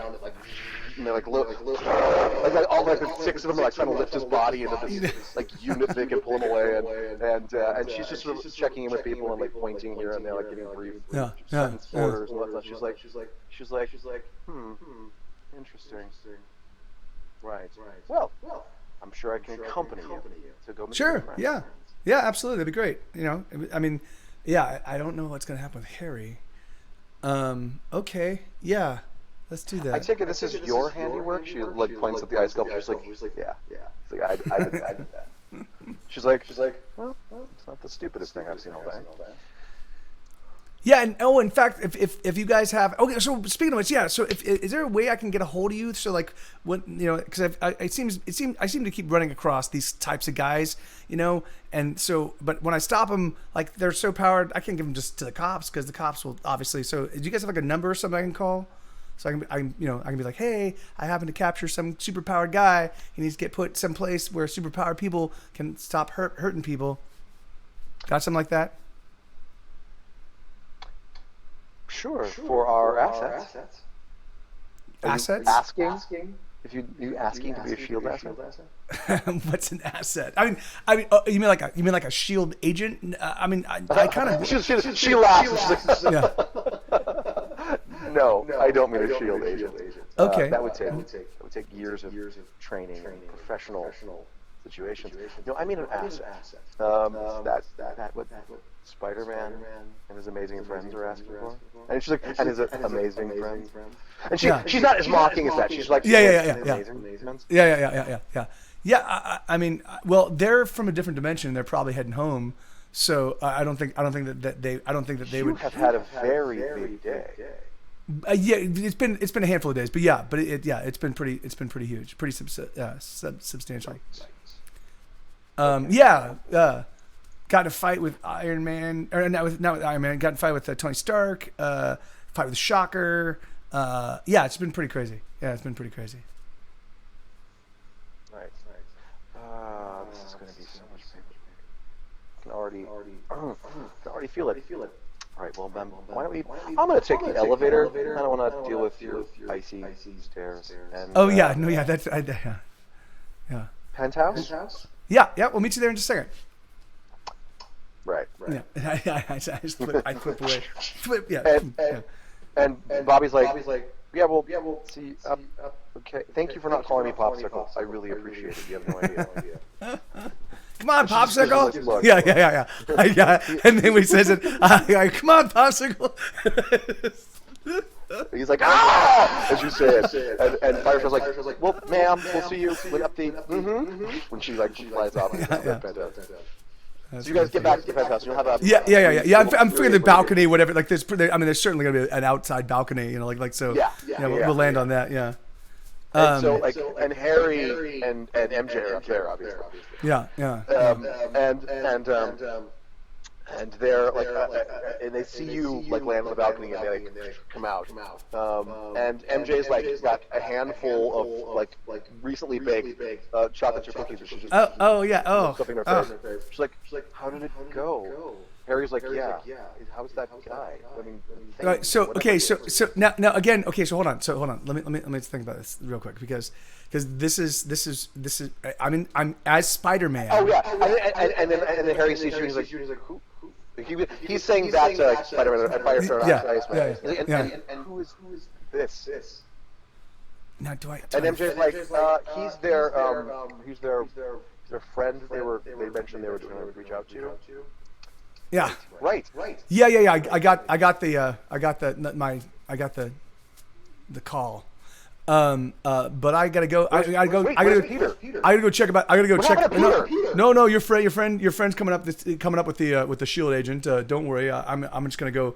But yeah, it was you guys do your recap and yeah.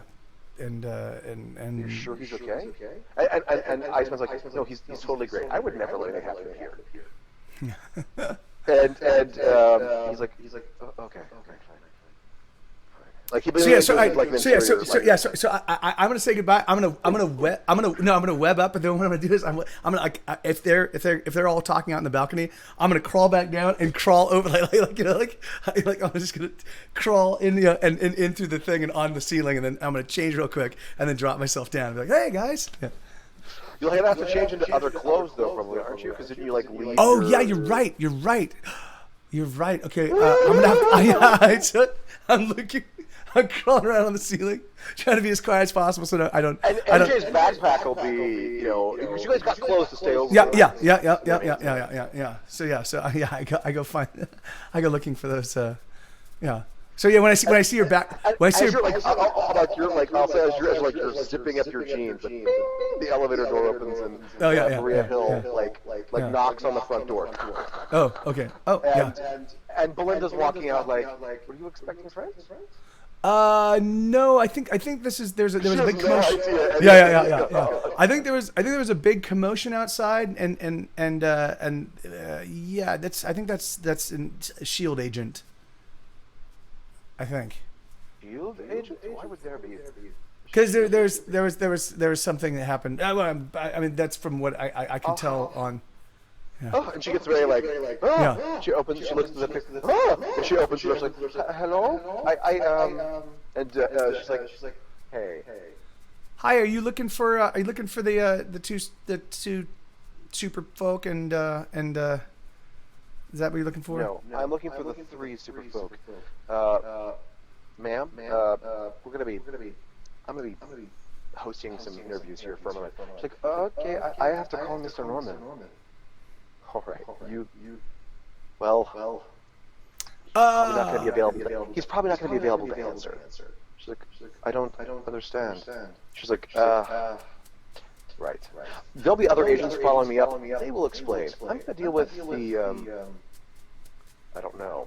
Who are you? I'm Pete. I'm Harry's friend. We were the ones that kind of were exploring and found the lab, and then told the superheroes about it, and then they kind of came and checked it out, and then everything ensued, and yada yada yada. So yeah, what kind of household is this?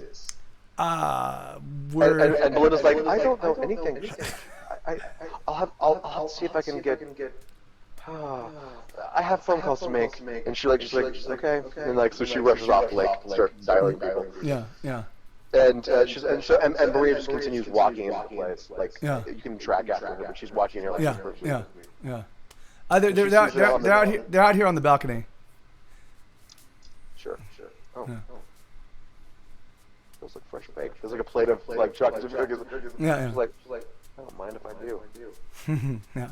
Oh yeah, these are great. Yeah, Belinda makes the best chocolate chip cookies ever. I think she throws cinnamon in them or something like that. They're so good. These are insane. And she's like, yeah. And then walks out on the patio. Where's Spider-Man? Oh, yeah. What, hey, everybody, how you guys doing? Was Spider-Man here?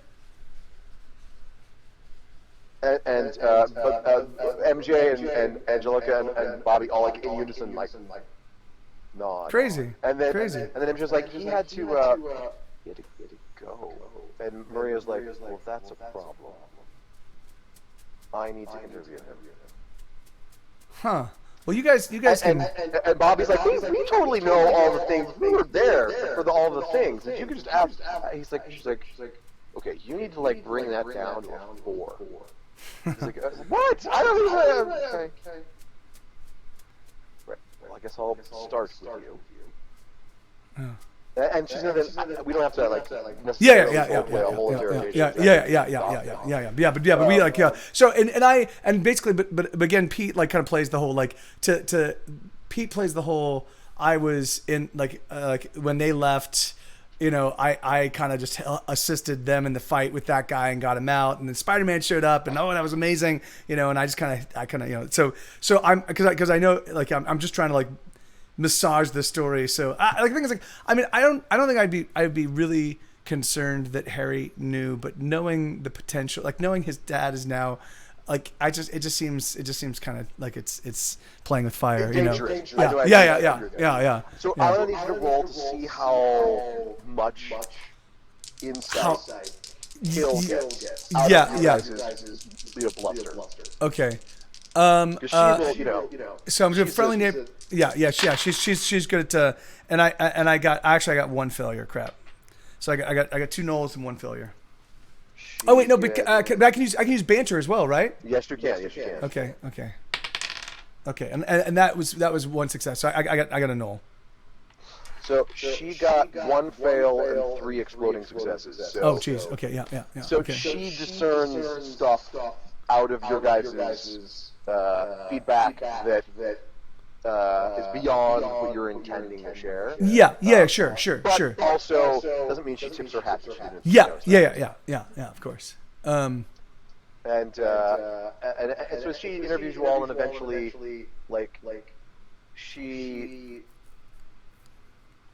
maneuvers the MJ and Harry like to another area. I was like, I just have some questions for these 3 on their own. And she with just the you and the 2 superheroes. Yeah. And she's like, right. So we're gonna be in touch with you. And then, that's after the and then she looks at you and she's like, with you all. Okay. Yeah, I figured. Well, what can you do? She's like, well, apparently you can call in the good guys, so that's not such bad. Yeah, amen. Right? Apprehend whatever the hell that is. So apparently there was another subject. This was test subject number 2. So I wonder if test subject number 1 was actually Harry, or was Norman himself. I wonder if he's trying to find a way to reverse. I wonder if that's what happened to the bed. I wonder if when Norman loses it, if he goes, if he hulks out just like I gotta show you. Remember, I can show you those videos. I tell you about it. And Bobby's like, yes. And Angelica's like, absolutely. She's like, and also that you guys have established in your conversation that they're from another dimension. Yeah. She's and Hill just like other dimension. No Hulk. And they're like, well, safer dimension. Right. I mean, less exciting, but yeah. Oh my God, you should see it. He threw a tank. He threw a tank. Yeah, no, I say he threw a tank, like 300 yards. Like it was a frisbee. Yeah. It was like 300 yards. Crazy. Yeah, I've got that on footage. Yeah. And they're like, yeah, we've still got our Fantastic Four. She's like, really? Yeah, there's going to be multiple departments that are going to be interested in talking to you all. And Angelica's like, wait, does this mean we get to go to Shield of Helicarrier? You guys have helicarriers, right? And you guys do. Okay, yeah, cool, yeah, awesome.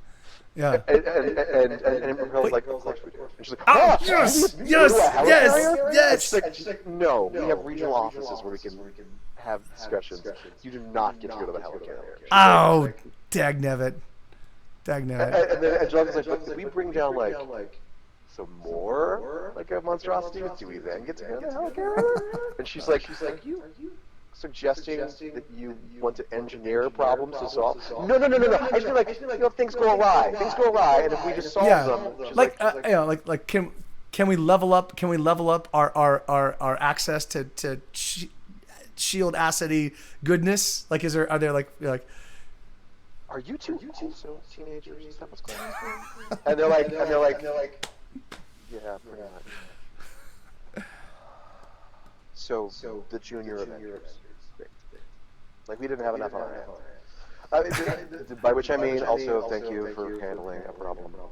And for doing the right thing and reaching out to the people who can deal with cleaning this up. So yeah, thank you. Thank you. I didn't. We owe you thanks.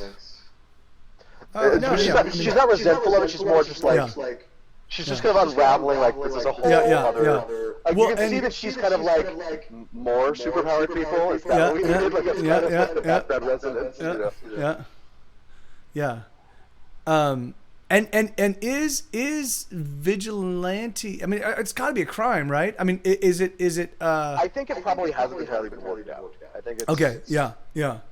Because the Avengers are quasi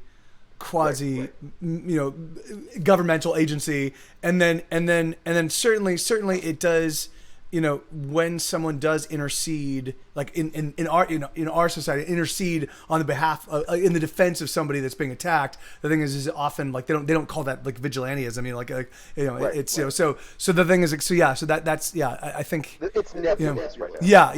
The idea that like, and like the guardian angels, like they patrol streets and like so yeah, okay, cool, all right, yeah. She's like, okay, well, you're gonna have to.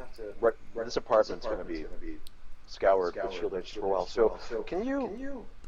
Do I need to find a legal guardian for? No. He can stay with us. My aunt May, May Parker. You might know her. She's she does a lot of like the social justice stuff. She's anyway. So I know she did the shield. She kind of handled the outreach. It was like what was it? It was some outreach that she was involved with, and she was the one that coordinated all that. It was like I don't usually get involved in civilian events. Oh, okay. All right. Well, yeah. Anyway, but yeah. I just thought maybe you might know. Right, but note taken. Right. Normally, I would have to get child services involved, but that seems like it would be kind of a hassle for your lives. Yeah. So, I'll just do you a favor and let you handle Harry. Okay. Yeah. Thank you. That's great. Thank you very much. So yeah. Well, we can. Yeah. We'll consider it a return on the favor you did by calling in us. Yeah. Awesome. So we're good. Yeah. I mean, for now. Yeah. There will be a follow-up. Sure. We will we'll assign an agent to come out and discreetly discuss this. Okay. Sure. Great. Awesome. Cool. Shield, helicarrier. Right. So if you could round everything up and hightail it to May Parker's place, apparently. Yes. That would be great. Yes. Great. All right. Yeah. Sorry. Okay. Now, do we want to end there? Do we want to end with that? Do we want to do a recap of? I want to have one extra scene and then we end. Okay. All right. Okay. Cool. Because the thing is, it's very brief. Okay. Because I do see. Yeah. Okay. So. Oh yeah. So I guess we go back and we let Harry we let Harry and MJ know what's going on. And Harry's just like overwhelmed. Like he just kind of like lets you kind of lead him around. He's like, okay, we're fine. And so like you guys get some luggage package for him, and you make sure that like Belinda's got a place to go and all that stuff. Yeah. And then the place is now just flooded with shield agents that are like you pointed them to the secret place and they're exploring all of that stuff. And, like it's a massive controlled environment of activity now. And you guys, I'm sure the driver is like probably done for the night, so you guys have to like make it back, however you make it back. Yeah, probably subway. Probably Yeah, subway. probably. So you guys ride back, and you have time to like talk and decompress. But Harry is just getting more and more like Yeah, inward, and like he's yeah, not really capable, like really of like interacting too much. yeah. He's just trying to like his whole world is just shit. Yeah, You know? yeah. And yeah, I mean, it's one thing to deal with a postulate, but it's another to actually be faced with the actual reality of it. And the thing is like, and yeah, like his dad's probably going to go to prison. If his dad can be found, he's got a lot of money. The thing is like it's entirely possible he does. He's in the wind, maybe. Yeah. You guys are running through all of those kind of possibilities. Yeah. Because you're pontificating, you're doing all that stuff, and then when we get together next time, we can backfeed if we need to have. Sure. We discuss that in that. Sure. A holding space. Sure. But you guys get back to the apartment, and you go to like put your key in the lock to open up the. And Angelica and MJ have gone back to MJ's place, so it's you and Harry and Bobby. Yeah. And you're like turning the key in the lock, and as you do that, like somebody on the inside is unlocking at the same time, like as that happens. Yeah. And Ben opens the door. He's there, which is not strange. He's there in the apartment. Sure. He doesn't live there anymore. But he's like, Harry, nice to. You must be Bobby. Yeah. I'm Bobby. Ben, it's nice to see you. Yeah, you can call me Ben. That's fine. Because Ben hasn't met him, and Bobby's like, oh, right, of course. That's the thing you need to tell me, because we've never met before, and we don't know each other at all. And Ben's like, that's correct. No, but now you do. So that's good. So there you go. May had me come over. She's going to be working all night. There's a thing with there's one of the groups she works with. There's a woman who's having some issues, and she's helping her find a new place to stay. And she expects that it could take most of the night. So okay. I'm gonna cool. crash here tonight. But Pete. He then pushes the door open all the way, and then like points over his shoulder. And Tony Stark is standing in the living room. Oh my God! He's like, Mr. Stark. There's yeah. Hi, Mr. Stark. Hi. And Tony's like, Pete, nice to Harry. Good to see you again. And right, you as well. I want to say. Bobby, Bobby, yeah, Bobby, yeah. And Bobby's like, it's better than popsicle. And then Ben just looks on his face like, here's and he's like, Ben steps out of the way. Do you all want to come? I come in. I ordered pizza because I figured. Anyway, he like closed the door. Mr. Stark was just explaining that you interviewed for something today. Why didn't you tell us, Peter? Oh, because I wanted it to be a surprise, Yeah, I wanted it to be a surprise. Tony is like, it's follow-up. He submitted to himself for the award last year, and it didn't work out. And we found his materials he did submit quite promising, and we wanted to have a little more follow-up for some opportunities we thought we might be able to offer him outside of school. And Ben's like, that is fantastic, Peter. He grabs you like, that's fantastic. Right. Well, this. Do we? I feel like he's actually saying he's walking around the kitchen. I feel like we need ice cream and not just pizza. This is like. And then, like Ben, like lifting his seat, he's like, we're always so proud of you, Ben. Thanks, Uncle Ben. Thanks. And Stark's like, yep, Peter Parker. He sure is one interesting young man. Yeah, if you should go out and get ice cream. Here, and he reaches into his wallet. He's like, why don't you? There's a great place. About. It's a long way from here. It's up in Midtown, but they have the best. They make it every single day. And he gives a name. He's like, I want you to go downstairs and get in my car, and they will take you over there and buy as much as you want. He's like, Mr. Stark, I can't take your money. He's like, oh, don't be ridiculous. You've done the good job of shepherding one of my future interns. I don't know. We haven't worked it all out yet. But why don't you? And Ben's like, okay, yeah, that's exactly what you need to do. And and Tony opens the door. You just need to go and take care of the ice cream, and we will all enjoy that and pizza, and it'll be one. He's like literally it'll be fantastic. Have a great drive. And he's like, and he's like, so. We have things to talk about, and I figure that can be where. Okay, good. Now again, we still have Harry's still in the room, so so we're gonna have to. So he doesn't know that Harry doesn't. Yeah, exactly. So all right, great. Yeah, this is gonna be okay. Awesome. Yeah, that's perfect. That's great. Now I'm excited. I saw an opportunity for a remix of the Harry MCU scene. Yeah. That's awesome. I was like, let's do something with that. Yeah. That's great. That's super cool. I mean, we could begin there, but I think it's more fun to end there. It's a good cliffhanger. Yeah, that's perfect. Awesome, man. Well, this was great. This was super fun. And the goblin, the green, or I mean, I didn't even know if he is the green goblin. The thing is it does.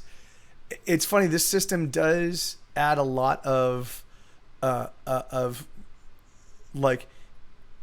agency and urgency to this, to this whole it's like I can do a lot and I can imagine a lot and come up with and do anything I want. But the thing is but it's still sometimes it's amazing and sometimes it's fucking you're like oh come on hit, and nope, it's like the 4 failures. Great, damn it, so yeah, it's fun. But the fun thing about that in this instance is that it meant that you guys chose to call Shield.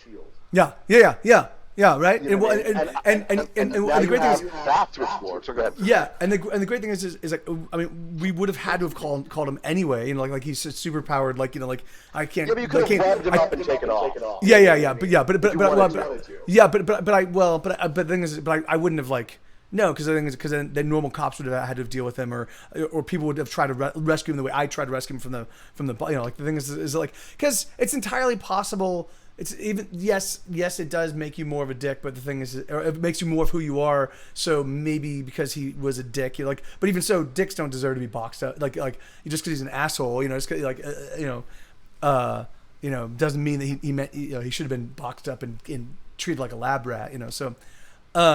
Oh no, totally. I had no idea how that was. That was a total I have no idea how this will shake out. Yeah. It was awesome. It was great, and I do think that it was that's I love the moment where he's just losing his mind, and Pete keeps going back. I just keeps walking and be like, okay guys, well it's like this ticking time bomb, and it's just this kind of casual. All right, well this is gonna happen. We just need to prepare ourselves. This is what we do.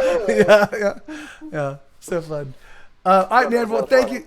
Yeah, thank you, brother. And I will. Thank you. Yeah, and we'll. Yeah, and I'll see you next week. Yep. Same spider time, same spider channel. Yes, sir. Adios. I think that's clever, apparently. I No. I love it. Yeah, that's. Take care. Cheers. Bye.